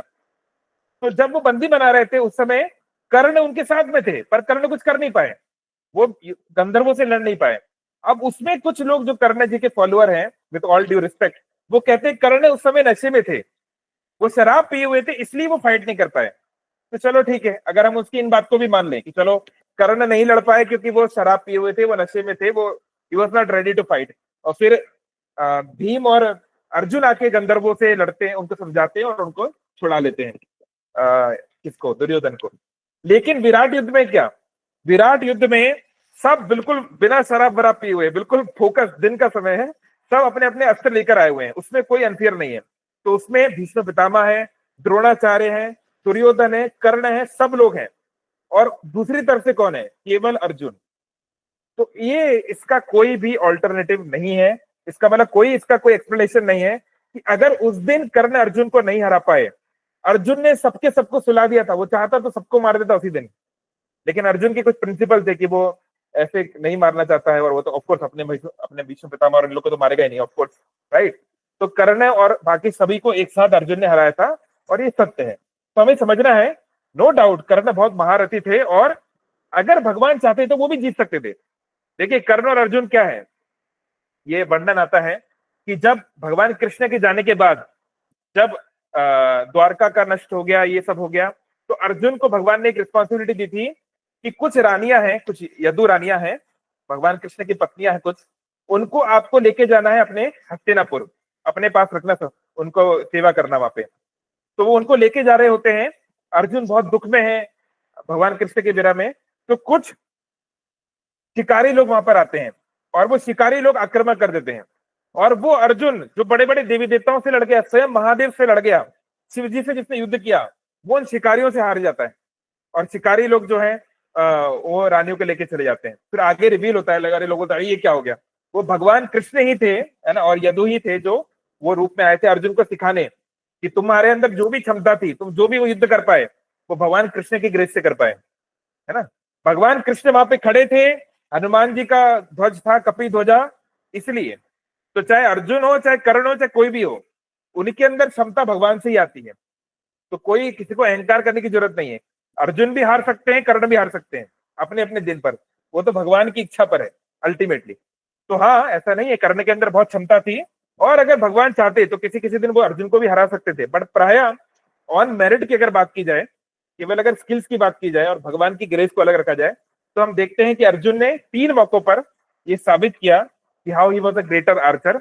और देखिए, आर्चर बनना अलग बात है, धनुर्धर बनना अलग बात है। धनुर्धर बनो ना बनो, you have to be a greater devotee, you have to be a greater person. और उसमें अर्जुन को फुल मार्क्स हैं। भगवान ने उनको क्या क्या परीक्षा नहीं ली, क्या क्या नहीं करवाया है, कितना कितना उनका उपहास उड़ाया, लेकिन अर्जुन हमेशा शरणागत रहे। तो जो भगवान का शरणागत रहेगा उसको तो भगवान बचाएंगे ही, है ना। तो इसी तरह ये पांडवों का जीवन जो है बहुत अच्छा इसका उदाहरण है। तो इस ट्यूसडे, इस सैटरडे को 6 तारीख को है, 7 तारीख, कितनी तारीख है सैटरडे को, 7 तारीख, 7 तारीख को है पांडव निर्जला एकादशी। तो जो हम शुरू में बता रहे थे कि जो भीम थे, भीम का खान पान इतना ज्यादा था, आप लोग जानते होंगे कि उनके लिए एकादशी व्रत करना मुश्किल था। मतलब पुराने युगों में एकादशी व्रत मतलब निर्जला। अभी तो अपन लोग बढ़िया साबूदाना भी खाते हैं, ये भी खाते हैं, फ्रूट भी खाते हैं आराम से। कलयुग की चीजें अपन कहाँ उतना कर पाएंगे, लेकिन आइडियली एकादशी मीन्स निर्जला। हर एकादशी निर्जला होनी चाहिए। हमारे एक उज्जैन में ब्रह्मचर्य आश्रम में है श्रीपाद अनिरुद्ध प्रभु, उन्होंने 23 साल 24 साल तक हर एकादशी निर्जला की है। हमने खुद देखा है उनको लाइव। तो कुछ लोग ऐसे अभी भी हैं उस स्तर पे, लेकिन प्राय हम जैसे साधारण लोग नहीं कर पाएंगे। तो हम जैसे लोगों के लिए भगवान ने ये रखा व्यवस्था भीष्म के माध्यम से, भीष्म नहीं, भीम के माध्यम से, कि इस एकादशी को अगर हम अच्छे से कर लें तो सारी एकादशी का हमको फल मिलेगा। तो कम से कम ये जो एकादशी आ रही है इसे अच्छे से करना है। बेस्ट पॉसिबल लेवल है निर्जला, मतलब सैटरडे मॉर्निंग से लेकर संडे मॉर्निंग तक। सैटरडे सूर्योदय से लेकर या मंगल आरती से लेकर संडे सूर्योदय तक, 5:30-6 बजे तक, 24 घंटे का ये जो टाइम है। अगर कोई निर्जला व्रत कर सके तो बहुत अच्छा, नहीं कर सके तो कोई बात नहीं। आजकल तो मैं भी नहीं कर पाता हूँ, हेल्थ वगैरह पहले की तरह नहीं, तो पानी पी के कर लीजिए, केवल पानी पीजिए और कुछ नहीं। ये है लेवल 2, केवल पानी, निर्जला व्रत। अगर वो भी नहीं कर सके तो लिक्विड डाइट ले सकते हैं, मतलब juices, banana juice, banana shake, milk product, ये है लेवल 3। लेवल 4 है फ्रूट्स, कि अगर लिक्विड डाइट से काम नहीं चलेगा तो सॉलिड फ्रूट्स, बनाना खा लिया, कुछ भी खा लिया, वाटरमेलन खा लिया, आम खा लिया, जो भी खाना है ये सब। और वो भी ना हुआ तो जो लास्ट लेवल है, जो जरूर करना चाहिए मिनिमम, वो है फलाहारी प्रसाद। यानी साबूदाना हुआ, कि आलू की सब्जी से हुआ, कि शकरकंद हुआ, कि जो भी बहुत सारी चीजें है ना, जो भी खाओ, पर अन्न नहीं खाना, ग्रेन्स नहीं खाना, और दालें नहीं खाना, पल्सेस नहीं खाना, और बीन्स, फली वाली सब्जियां नहीं खाना। अगर इतना तो मिनिमम में करना ही चाहिए। तो जरूर सबसे निवेदन है, जरूर इसको करें। बहुत महत्वपूर्ण एकादशी है। सभी को डिटेल्स ग्रुप में और इंडिविजुअली हम 5 तारीख के तक पहुंचा देंगे, ठीक है। चलिए, बहुत बहुत धन्यवाद। हरे कृष्ण। अगर किसी का कोई प्रश्न है या कुछ है रिगार्डिंग महाभारत या आज तो बोल सकते हैं। यहाँ पे कुछ मुझे प्रश्न दिख रहे हैं, उसको मैं पढ़ता हूँ कमेंट बॉक्स में। तो सहर्ष कवच की स्टोरी में पत्र, हाँ प्रत्युष बता नहीं पाया। हाँ, पिछले जन्म में कर्ण थे, वो एक राक्षस थे जिनका नाम था सहस्त्र कवच।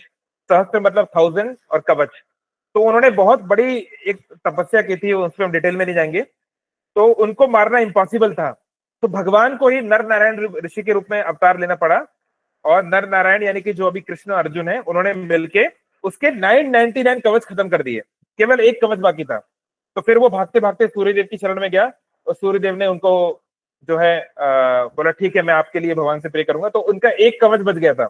इसलिए कर्ण का जन्म कवच के साथ हुआ है, कि पुराने जन्म का एक कवच बाकी था, जो डिवाइन कवच जो सूर्यदेव ने उनको दिया था। तो ये भी एक स्टोरी है। तो कर्ण का पिछला जन्म कोई बहुत अच्छा व्यक्ति नहीं था, वो लास्ट जन्म में वो एक असुर था, है ना। इस जन्म में ही वॉज नॉट असुर, he was quite good in many sense, but फिर भी पुराना हिस्ट्री अगर हमें पता है होना चाहिए। फिर निखिल बोल रहे हैं कि क्या द्वापर युग में क्षत्रिय और ब्राह्मण कर्म के आधार पे थे, जन्म के आधार पे नहीं? बिल्कुल सही बोला आपने, ऐसा ही है। भगवान ने गीता में ये बात बोला है, चातुर वर्ण मया सृष्टा, चारों वर्ण मैंने बनाए हैं, गुण कर्म विभागशः, गुण और कर्म के आधार पर। अगर कोई उस लायक है जिनको हम वाल्मीकि देव बोलते हैं, जिनकी किताब सारे ब्रह्म ऋषि जिनको पकड़ते हैं, वो जन्म से ब्राह्मण नहीं थे, डाकू थे, डाकू, तो शूद्र भी नहीं थे, शूद्र से भी नीचे थे, सारी दुनिया उनको उनके पैर पकड़ती है। नारद मुनि दासी पुत्र थे, शुद्राणी, उनकी माँ एक शूद्र थी, दासी थी, दासी के पुत्र थे वो। आज बड़े बड़े देवी देवता, यहाँ भगवान भी उनके चरणों में गिरते हैं, राइट, है कि नहीं? तो ये जो है बहुत दुर्भाग्य की बात है कि भारत में कास्ट सिस्टम कैसे डेवलप हुआ और कैसे छुआछूत और क्या चीजें, वो हम कभी और डिस्कस करेंगे। लेकिन यस, ब्राह्मण पूजनीय है, वंदनीय है, नो डाउट, लेकिन ब्राह्मण अपने कर्म से होता है, अपने कार्यों से होता है। ब्रह्म जानाती थी ब्राह्मण, ऐसे नहीं जो नॉनवेज खा रहा है वो भी ब्राह्मण हो गया, जो गाली गलौज कर रहा है वो भी ब्राह्मण हो गया, जो एकदम स्वार्थी लालची आदमी वही ब्राह्मण हो गया, ऐसे नहीं होता है। ब्राह्मण जो ब्रह्म के परम सत्य के करीब हो, जिसका आचरण, जिसकी वाणी, जिसका खान पान, जिसके ज्ञान ब्रह्म के अनुसार होना चाहिए, तब वो ब्राह्मण है। ऐसा ब्राह्मण पूजनीय है ना? तो हाँ, ब्राह्मण परिवार में जन्म होना बहुत बड़ा एडवांटेज है, क्योंकि अगर आपके माता पिता या पूर्वज ब्राह्मण है तो अच्छे चांस है कि आप भी ब्राह्मण बन जाओगे। जैसे अगर मेरे पेरेंट्स भी डॉक्टर हैं तो एक अच्छा चांस है कि मुझे भी अच्छा एक प्लेटफॉर्म मिलेगा कि मैं भी आगे चल के मेडिकल प्रोफेशन में जा सकता हूँ, राइट? तो हाँ, वो कभी हम चर्चा करेंगे। बट हाँ, इट इज नॉट ट्रू कि कर्ण का वैसे भेदभाव हुआ जैसे सो कॉल्ड कास्ट सिस्टम में होता है। ठीक है हर्षित, तो गुरु अपराध और काउ अपराध वाला आप समझ गए होंगे। Anyway, can someone be perfect in the material world? Jagan का क्वेश्चन है कि क्या मटेरियल वर्ल्ड में कोई परफेक्ट हो सकता है? प्राय नहीं। दो ही प्रकार के लोग परफेक्ट हो सकते हैं। परफेक्ट को संस्कृत में बोलते हैं सिद्ध, एक होता है नित्य सिद्ध, मतलब कोई स्पिरिचुअल वर्ल्ड से आए जो पहले से परफेक्ट है ना, जो पहले से ही परफेक्ट है और वो यहाँ पर आ जाए तो वो अलग बात है। जैसे भगवान के जो शुद्ध भक्त आते हैं, है ना, वो लोग जैसे शीला प्रभुपाद है, ये सब नित्य सिद्ध है। या दूसरा होता है साधन सिद्ध या कृपा सिद्ध, जो इस दुनिया में पहले जो सिद्ध नहीं था लेकिन ऐसी साधना की, ऐसी भक्ति की या ऐसी कृपा उसको मिल गई कि वो सिद्ध हो गया। तो वो बहुत रेयर लोग हैं, करोड़ों में एक ही है। तो प्राय हम में से कोई परफेक्ट नहीं है, हम सबके अंदर ब्लैक एंड व्हाइट का कॉम्बिनेशन है, राइट? निर्जला एकादशी के बारे में बता दिया प्रियंका माता जी लास्ट में, आपने सुना होगा। I hope you got the thing. ठीक है, उसका महत्व और बाकी और details will send in the group. अगर आप ग्रुप में ना हो तो मैं आपको नंबर भेज देता हूँ, ये मेरा व्हाट्सएप नंबर है, आप इसमें मैसेज करेंगे तो ग्रुप में जोड़ देंगे। आज अर्श का क्वेश्चन है कि कर्ण एक क्षत्रिय होकर भी उसका मजाक उड़ाया गया, अगर कर्ण गलत भी है तो पर उसके साथ जो अन्याय हुआ, हाँ तो बिल्कुल सही है, कर्ण के साथ बहुत जगहों पे अन्याय हुआ। सबसे पहले तो अन्याय उनकी खुद की मां ने कर दिया। इसमें कुंती महारानी की गलती है, नो डाउट, कि अगर आप बच्चे को जन्म नहीं दे, भाई बच्चा की क्या गलती है? मां रेडी नहीं थी, उसने बच्चे को नदी में प्रभावित कर दिया, तो ये कर्ण के साथ गलत हुआ। भाई किसी की माँ उसको बचपन में ही त्याग दे, ये तो बहुत बुरा है इसके साथ, नो डाउट। तो ये कुंती महारानी की गलती है, नो डाउट। बट अब ये एक महाभारत, एक लीला करनी है, भगवान को हमें कुछ सिखाना है, तो कर्ण के साथ बचपन में बहुत सारी चीजें गलत हुई, है ना, उनको प्रॉपर टीचर नहीं मिल रहा था, ये गलत हुआ, है ना, नो डाउट। तो जैसे मैंने कहा कि कर्ण कोई पूरा ऑल इवल पर्सन नहीं है, वो कोई दुर्योधन नहीं है कि वो कोई कली का अवतार नहीं है, राइट? लेकिन आपके साथ गलत हुआ इसका ये मतलब नहीं, जो मैंने शुरू में कहा, कि आप दूसरों के साथ गलत कर दो। मैं यही आपसे कहना चाह रहा हूं, अगर आपके साथ किसी कंटेक्स्ट में गलत हुआ है तो आप सारे समाज, सारे देश या जो आपके साथ गलत नहीं किए उनके साथ गलत कर देना तो कोई सोल्यूशन नहीं बनता। मान लो भारत सरकार मेरे साथ गलत करे, मान लो मेरा कहीं पे एडमिशन होना था पर किसी मंत्री जी ने कुछ षड्यंत्र कर दिया, मेरा एडमिशन नहीं हुआ, है ना, मान लो मेरे खिलाफ गलत केस चला दिए, है ना, मान लो जो है मेरी प्रॉपर्टी जब्त कर ली सरकार ने, मान लो, तो मेरा उस सरकार, उस मंत्री, उस प्रधानमंत्री से मेरी लड़ाई हो सकती है। इसका मतलब नहीं कि मैं पाकिस्तान से जाके मिल जाऊं और जो है अपने देश से गद्दारी कर दूं, है ना, इसका तो ये मतलब तो नहीं हो सकता ना। जिसने गलत किया आप उससे अपनी लड़ाई लड़ो। तो कर्ण को धर्म के विरुद्ध नहीं होना था, भगवान खुद आके बोल रहे हैं, भगवान आके बोल दिए, भगवान से बढ़ के कौन मित्र होता है? दुर्योधन क्या तुम जो पिछले जन्म में जब तुम गटर की नाली में पड़े थे, तुम्हें क्या वो बचाने आएगा? अरे भगवान से बड़ा मित्र कौन है? अब भगवान को ही तुमने मना कर दिया तो अब और क्या कर सकते हैं? तो भगवान का ऐसे निरादर करना, है ना, ये ठीक नहीं था।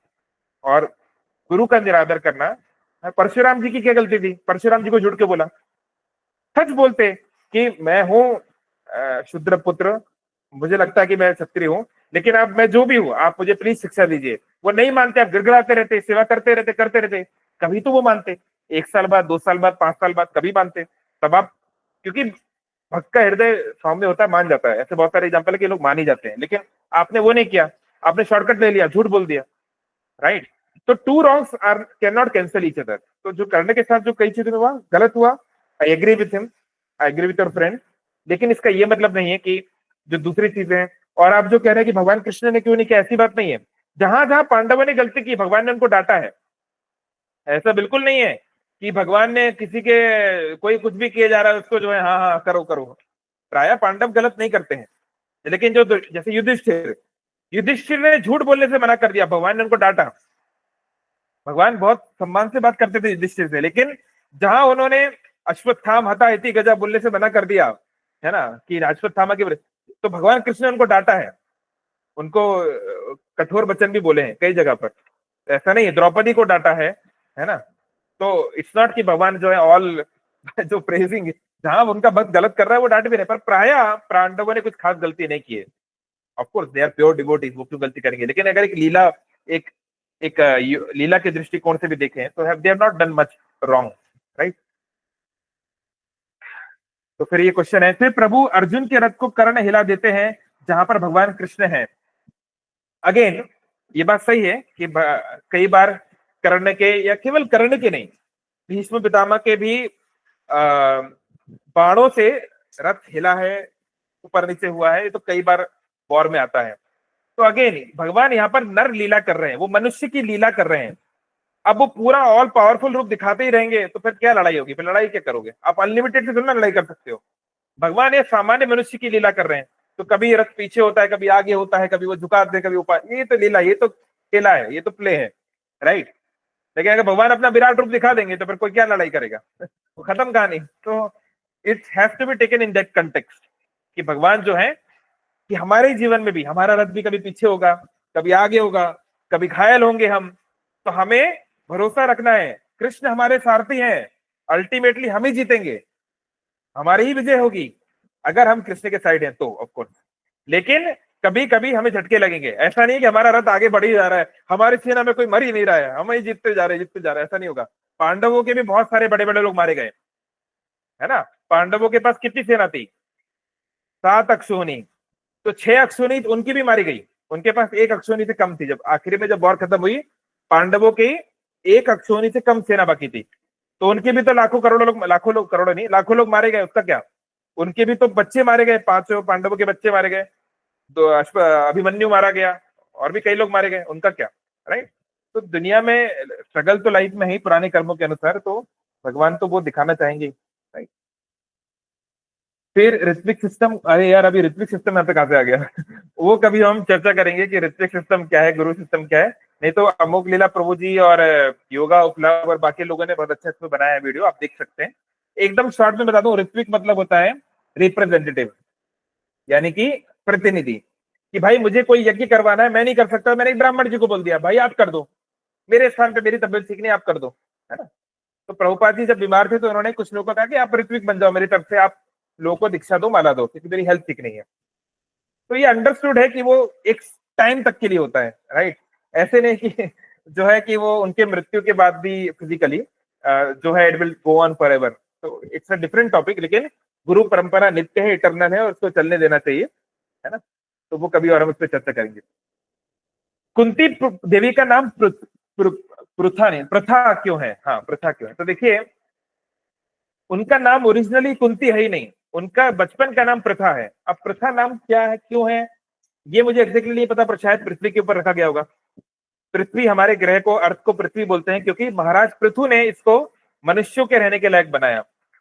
सतयुग में एक राजा हुए, महाराज पृथु, जो भगवान के अवतार माने जाते हैं, उन्होंने बनाया, इसलिए उनके नाम पे हम इसलिए बोलते हैं पृथ्वी। तो शायद पृथ्वी के नाम पे प्रथा रखा होगा। तो एक अर्जुन का नाम है प्रथा पुत्र, यानी पार्थ। अर्जुन का एक नाम है पार्थ, पार्थ मतलब प्रथा का पुत्र या प्रथा का, और प्रथा मतलब कुंती। कुंती का नाम बचपन में प्रथा ही था, कुंती नहीं था। कुंती नाम कैसे पड़ गया, कि उनके जो पिताजी थे कुंती के, क्या नाम था उनका, सूरसेन नाम था कि क्या नाम था? कुंती भोज। नहीं, कुंती भोज तो उनके फॉस्टर फादर हैं। उनके एक बायोलॉजिकल फादर का नाम था सूरसेन, जितना मुझे याद आ रहा है। I am 90% sure but not 100%। Shurasen नाम था। तो वही इनके भी पिताजी हैं, जो हमारे मतलब इधर वो उनके कजन ब्रदर थे कुछ, जो वसुदेव के। एनीवे, तो जो सूरसेन राजा थे उनके फ्रेंड थे कुंती भोज। तो कुंती भोज की कोई संतान नहीं थी, तो बेचारे बहुत दुखी रहते थे। तो ये जो सूरसेन राजा थे, इन्होंने अपनी पुत्री पृथा को अपने मित्र कुंती भोज को दे दिया कि ठीक है, हम आपकी संतान नहीं है, हमारी कुछ भगवान की कृपा से कुछ संतानें हैं, हम अपनी बेटी को आपको देते हैं, आप इसको पालो, आप इसको अपनी बेटी बना के रखो। तो इसलिए क्योंकि कुंती भोज राजा ने उनको पाला है, उनको अपनी बेटी माना है, इसलिए उनका नाम पड़ गया कुंती। बट उनका बचपन का नाम कुंती नहीं था। तो it's the other way around कि पृथा का नाम कुंती कैसे पड़ गया, ये स्टोरी हमें जानना चाहिए। तो आई होप मैंने शॉर्ट में बता दिया होगा। हाँ, ये मेरा मोबाइल नंबर है, अगर कोई व्हाट्सएप ग्रुप में नहीं तो हमें ऐड कर देंगे, चैट बॉक्स से देख सकते हैं। निखिल का क्वेश्चन है, हाँ, कि भाई दुर्योधन जो सपोर्ट कर रहे हैं, मतलब कर्ण जो सपोर्ट कर रहे हैं दुर्योधन का, ये भी तो भगवान की लीला है। तो मान लो मैं कोई बुरा काम कर दूं, मैं कोई चोरी कर दूं, कुछ गलत काम कर दूं, बोलो ये लीला है भगवान की। It doesn't work like this. भगवान ने भगवत गीता में बताया है 5 फैक्टर होते हैं कोई भी एक्शन के प्रति। जो भी इस दुनिया में काम होता है, छोटे से बड़े से बड़ा, उसमें 5 एस्पेक्ट्स होते हैं। अधिष्ठानम तथा कर्ता करणम च पृथक विदम विविधश्चा पृथक चेष्टा देवम चेवात्र पश्चिमम। ये गीता 18 चैप्टर 13 या 14 श्लोक है, 14 है ना। तो इसमें क्या बोल रहे हैं, जो कुछ भी व्यक्ति करता है उसमें बहुत सारे फैक्टर होते हैं, है ना। सिचुएशन कैसी है, ये वो दुनिया, जब पुराने कर्म कैसे हैं। एक होता है विविध चेष्टा, हमने क्या प्रयास किया, हम जो भी एक्शन करेंगे उसके पीछे हम आंसरेबल हैं। भगवान ने हमको फ्री विल दी है, हम चाहे तो जहर पिए, चाहे तो अमृत पिए, हमारे हाथ में है। हम स्मोकिंग करें, चाहे चंडामृत पिए, हमारे हाथ में है ना। कुछ हद तक, पूरी तरीके नहीं, पर कुछ हद तक हमारे हाथ में है। मतलब इच्छा तो हमारे हाथ में है, डिजायर लेवल पर हम डूअर हैं। देखिए मेरे सामने मान लो सिगरेट रखी है, सिगरेट भी मैं पी पाऊंगा कि नहीं मेरे हाथ में नहीं है पूरी तरीके से। मान लो माचिस खत्म हो गई तो, मान लो कोई बिल्ली आके सिगरेट ले गई तो, मान लो भूकंप आ गया, घर गिर गया तो, है ना। लेकिन इच्छा मेरे हाथ में है, सिगरेट में पीना चाहता हूं, ये चरणामृत पीना चाहता हूं, अच्छा या बुरा जो भी करना है वो इच्छा में। कोई, यहां तक कि भगवान भी बीच में नहीं आते हैं। डिजायर लेवल पर हम कंप्लीटली इंडिपेंडेंट हैं। भगवान ने फुल इंडिपेंडेंस दी है डिजायर लेवल पर एक्शन लेवल पे फुल नहीं दी है। मान लो मेरी इच्छा है इस व्यक्ति को मैं रास्ते से हटा दूं, तो वो मेरी इच्छा से नहीं होगा, उसमें मेरे कर्म, उसके कर्म, बहुत कुछ और फैक्टर्स भी डिपेंड करते हैं, राइट। तो हम जो करते हैं इसको लीला नहीं बोला जाता, इसको कर्म बोला जाता है। हम लोग कर्मी हैं। हम जो करते हैं उसको कर्म बोला जाता है, और कर्म के अच्छे या बुरे रिजल्ट आते हैं। भगवान जो कहते हैं उसको लीला बोला जाता है। लीला मतलब एक ड्रामा, एक मूवी, एक खेला, ताकि दुनिया कुछ सीख सके। अगर महाभारत में इतने ट्विस्ट और टर्न्स नहीं होंगे तो फिर दुनिया से कैसे सीखेगी, राइट। तो इसलिए भगवान जो है, भगवान की एक शक्ति होती है योग माया, जो डायरेक्टर होती है। डायरेक्टर बोलता है आमिर खान ऐसे नहीं ऐसे चलो, तो आमिर खान वैसे चलता है। ऐसे नहीं ऐसे होगा, अभी हीरो को गोली लगेगी, अभी हीरोइन बेचारी मर जाएगी। होता है ना, कभी कभी हीरोइन ही बेचारी मर जाती है, गजनी मूवी में होता है ना, बेचारी हीरोइन मर गई, है ना। तो उससे क्या हुआ, हम सबका क्रोध, हम सबका दुख बढ़ गया, अरे हीरोइन को मार दिया बेचारी को, है ना, तो बेचारी कल्पना को मार दिया, राइट। ऐसा होता है कि नहीं। तो ऐसे योग माया डायरेक्टर होती हैं, और भगवान जो है उनको पूरी मूवी, पूरी लीला उनको डायरेक्ट करने देते हैं। तो योग माया कभी कभी असर करती है। लेकिन दुर्योधन ने जो पाप किए, जो द्रौपदी के साथ किया, ये कर्ण ने द्रौपदी को क्या बोला पता है? तो अच्छा, वो तो बताना ही भूल गए। कर्ण ने द्रौपदी को जो है इनडायरेक्टली वैश्या बोल दिया। किसी सती नारी को वैश्या बोल दिया। आप खुद सोचो, आपकी माँ है, आपकी बहन है, आपकी पत्नी है, आपकी बच्ची होगी आगे चल के, आपकी जवान किसी को कोई वैश्या बोल दे, इंडिकेट कर दे, आप सहन कर लोगे? मुझे बताओ। भले ही वो कितना बड़ा दानवीर हो कि वो भैया वो उसके साथ बुरा हुआ, जो भी है, तुमने द्रौपदी को ऐसे कैसे बोल दिया? और ये बात कर्ण ने खुद स्वीकार की है महाभारत में, कि मैंने जो द्रौपदी को कहा वो अपराध क्षमा करने योग्य नहीं है, फिर भी मैं क्षमा मांगता हूं। गलती कर्ण को रियलाइज हो गया था, चलो इसमें हम उनको एक अच्छे नंबर दे सकते हैं कि उन्होंने अपनी गलती एटलीस्ट इस केस में रियलाइज की, लेकिन फिर भी और उनको ज्यादा करना चाहिए था। गलती रियलाइज करके उनके पति को मारने चले, है ना, ऐसे नहीं, बहुत सीरियस ऑफेंस है किसी को ऐसे पब्लिकली ऐसे बोल देना, है ना। इसलिए तो दुशासन का खून बहाया गया, राइट। तो कर्ण ने भी बहुत सारे इविल काम किए हैं, इसलिए फिर उनको भी तो भुगतना पड़ा। तो मैं ये नहीं कह रहा हूं अर्जुन से हुई है गलतियां, बट कॉन्शियसली इविल कभी उन्होंने काम नहीं किया। पांडव कभी इविल नहीं थे, उन्होंने जानबूझ के ऐसा कोई कार्य नहीं किया कि किसी के जीवन में कष्ट आए, दुख पहुंचे, ऐसा कभी उन्होंने नहीं किया। हाँ, अर्जुन ने कर्ण को गालियां दी है, सूत पुत्र कहा है, कभी कभी उनको इनडायरेक्टली नीचा दिखाया है, पर ये होता है, किसी से मेरी लड़ाई है, दुश्मनी है, तो मैं तो थोड़ा बहुत तो कुछ बोलूंगा ही ना। तो उसके लिए भगवान ने कभी कभी इसको डांटा भी है, क्या सूत्र पुत्र बोलते रहते हो, है ना, ऐसा बोला भी है। लेकिन कभी ऐसे नहीं, हाँ मैं कर्ण की पत्नी को मार दूंगा, उसके बच्चों को मार दूंगा, उसकी माँ को मार दूंगा, ऐसा कभी नहीं हुआ। कभी ऐसा पांडवों ने, अर्जुन ने कभी ऐसा नहीं सोचा, राइट।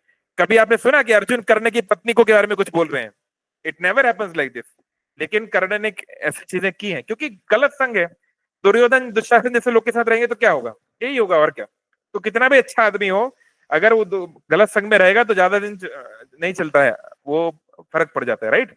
तो आपका जो प्रश्न था, हाँ था प्रश्न, तो ये जो कार्य हुए, हम अपने कार्यों के लिए इसको लीला नहीं बोल सकते। जो सलमान खान ने जो डायलॉग मारा ना, जो गाना बनाया था, वो करे तो रासलीला, हम करे तो कैरेक्टर ढीला, हाँ है। क्योंकि भगवान जो है वो शारीरिक स्तर पे कार्य नहीं करते हैं, है ना। He doesn't do physical sex और physical relationships on a physical level, right. भगवान तो सबके पिता हैं। तो हम ये नहीं बोल के कर सकते। अगर अगर हम ये कहते हैं भगवान ने ऐसा किया, 16,108 रानियां थी और इतनी गोपियां थी, तो भगवान ने पर्वत भी उठाया, भगवान ने विराट रूप भी दिखाया, भगवान तो ब्रह्मांड भी बनाए हैं, आप इनमें से कुछ क्यों नहीं करते हैं? तो ऐसा सिलेक्टिव जैसे बोलते हैं क्या, चेरी पिकिंग फिलॉसफी नहीं काम करेगी, राइट। तो हमारी कार्यों को हम लीला नहीं बोल सकते हैं, है ना। तो कुछ एक गुरुजी थे बहुत फेमस, अभी भी हैं, अभी जिंदा है अभी तक। उन्होंने स्क्रीन पर ये बात बोली थी कि हमारी इच्छा होती है कि हम भी जेल में जाके लीला करें। मतलब I am not trying to put this, ये आप खुद वीडियो में देख सकते हैं। उन्होंने खुद कहा कि भगवान का भी जन्म जेल में हुआ था, हमें भी इच्छा होती है जेल में चले जाएं। और फिर देखो क्या हुआ, कुछ ही दिनों के अंदर उनके ऊपर एक बहुत संगीन आरोप लग गया, रेप का आरोप लगा, मर्डर का आरोप लगा, और इतने साल वो जेल में रहे। शायद अभी छूट गए कि नहीं पता नहीं। बहुत बड़े गुरु थे वो, बहुत उनके फॉलोअर हैं गुजरात में और कहाँ कहाँ, हम लोग भी बचपन में बहुत बार गए उनके पास, राइट। तो ऐसे बोल देना कि हम अहंकार में हम जो करते हैं वो भी लीला है, तो फिर बस भगवान अपना औकात दिखा देंगे, है ना। हमारा कोई कार्य लीला वीला नहीं है, हम लोग हमें अपने कार्य ढंग से कर रहे हैं। अगर हम गलत करेंगे वी विल बी आंसरेबल। शुद्ध भक्तों के कार्य लीला होते हैं, क्योंकि शुद्ध भक्त की चेतना कृष्ण में है, वो कृष्ण की इच्छा के विरुद्ध कुछ कर ही नहीं सकता, है ना। नारद मुनि जो करेंगे वो लीला है, हनुमान जी जो करेंगे वो लीला है, सुदर्शन जो करेंगे लीला है, प्रहलाद महाराज जो करेंगे लीला है ना, मीराबाई जो करेंगे वो लीला है, प्रभुपाद जी जो करेंगे वो लीला है। हम जो करेंगे वो लीला नहीं है। We have to be very careful about this, है ना। ओके, चलो लास्ट, फिर समय हो रहा है। Krishna always gives free will, yes. अरे भाई, फ्री विल देने का ये मतलब नहीं है कि कोई व्यक्ति को समझाएगा नहीं। दीपक जी का प्रश्न है कि भगवान तो सबको स्वतंत्रता देते हैं, फ्री विल देते हैं, तो वो बार बार अर्जुन को क्यों समझा रहे हैं कि तुम कौरवों को छोड़ दो, पांडवों के पक्ष से लड़ो? भाई, जबरदस्ती करने का ये मतलब नहीं है कि मैं किसी को सलाह भी ना दूं। मान लो सपोज आपकी लड़की है, वो किसी के साथ भाग के शादी करना चाहती है, तो आप उसको जबरदस्ती नहीं कर रहे हैं, पर आप समझाओगे तो कि बेटा उस लड़के का क्रिमिनल रिकॉर्ड है ना, उसका ये है। आप उसको शायद पूरी तरह नहीं जानते हो, समझाने का तो अधिकार है ना, बांधने का अधिकार नहीं है, पर समझाने का अधिकार तो है। तो भगवान समझा रहे थे, अब समझाएंगे भी नहीं तो क्या करेंगे? समझाना तो है ही। नहीं, हरे कृष्ण प्रभु दंडवत। मैं एक्चुअली निखिल गुप्ता के क्वेश्चन का जो आंसर थोड़ा लिख दिया, सॉरी। अच्छा, ओके, थैंक यू। फिर प्रत्युष का प्रश्न है कि प्रभु जी कुछ भी बुरा काम करना है तो हार्ट से आवाज आता है कि वो नहीं करना है, तो वो आवाज परमात्मा ही देते हैं। हाँ, भगवान ने ये कहा है, गीता में श्लोक भी है,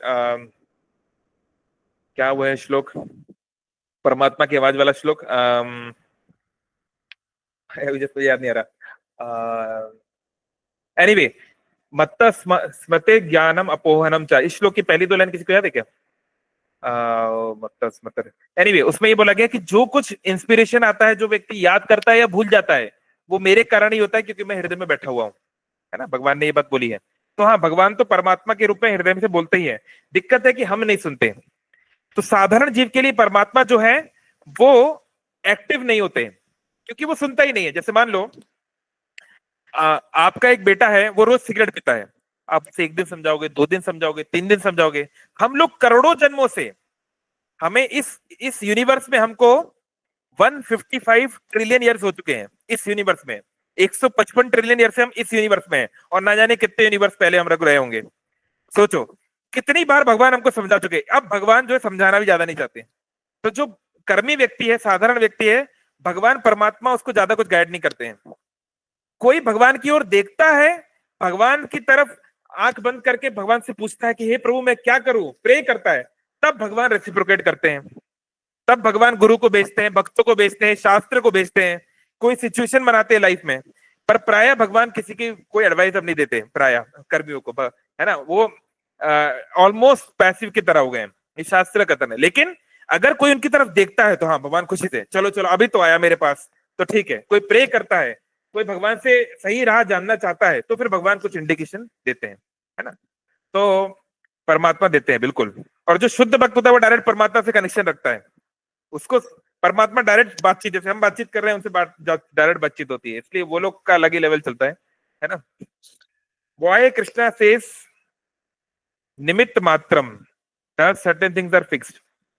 हाँ, भगवान ने अर्जुन को बोला निमित्त मात्र निमित्त मात्र भव सब्य साचिन, हे सब्य साची, हे अर्जुन निमित्त मात्र बनो। निमित्त मतलब केवल इंस्ट्रूमेंट बनो, माध्यम बनो। देखो महाभारत जैसा जो युद्ध है, तो इतने बड़े लेवल पे जो चीजें हो रही हैं, ये भगवान डिसाइड करके रखते हैं, मतलब कलेक्टिव कर्मा ही है।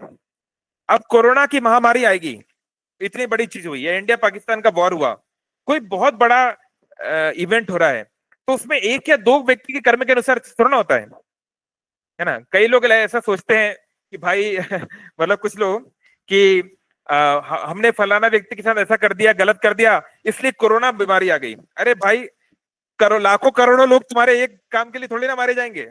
अगर इतना बड़ा कुछ दुनिया में यूनिवर्सल इवेंट होता है, वो कलेक्टिव कर्मा के कारण होता है। हम सबका कर्मा एक बार में भगवान को निकालना था। किसी को मृत्यु देनी थी, किसी को बीमारी देनी थी, किसी के परिजनों को मृत्यु देनी थी, किसी को वैक्सीन के द्वारा हार्ट अटैक से मरवाना था, कुछ करना था, कलेक्टिव कर्मा। क्योंकि भैया ये याद रहे, हर हफ्ते 55 करोड़ से ज्यादा प्राणी मारे जा रहे हैं। उनका क्या, हमारी मनुष्य सभ्यता जो है हर महीने billions of animal, not millions, billions of animals को मारती है। तो उसका कर्मा कौन भुगतेगा? हमको ही तो भुगतना पड़ेगा ना, कोई और थोड़ा ना आएगा।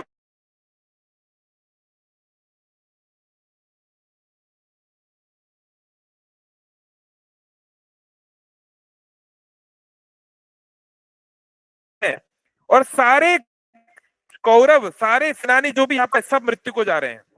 यानी अगर अर्जुन युद्ध नहीं भी लड़ता तो भी कौरवों को मरना ही था। इसे बोलते हैं बहती गंगा में हाथ धोना। गंगा तो बहेगी, गंगा जी आपसे पहन पूछ के नहीं बहेंगी कि भैया मैं बह जाऊं क्या। नदी तो विशाल है, वो तो अपना रास्ता बना ही लेगी। तो भगवान को कोई काम करवाना है, वो करवा के रहेंगे। अगर अर्जुन नाटक करते कि मैं नहीं करूंगा, अहिंसा ये वो, मत करो, कोई और करेगा। भगवान ने तो सबको मार दिया पहले से ही। ये विराट युद्ध में, मतलब सॉरी, विराट रूप में उन्होंने पहले ही दिखा दिया, युद्ध शुरू होने के पहले गीता में ही, कि सारे कौरव मर गए हैं। वो तो मरना ही था उनको, है ना, और जितने सेनानी सबको मरना है। तो भगवान कोई ग्रेटर कॉज करते हैं तो वो प्लान रहते हैं। अब उस कॉज में बहती गंगा में हाथ धोना जैसे कहते हैं।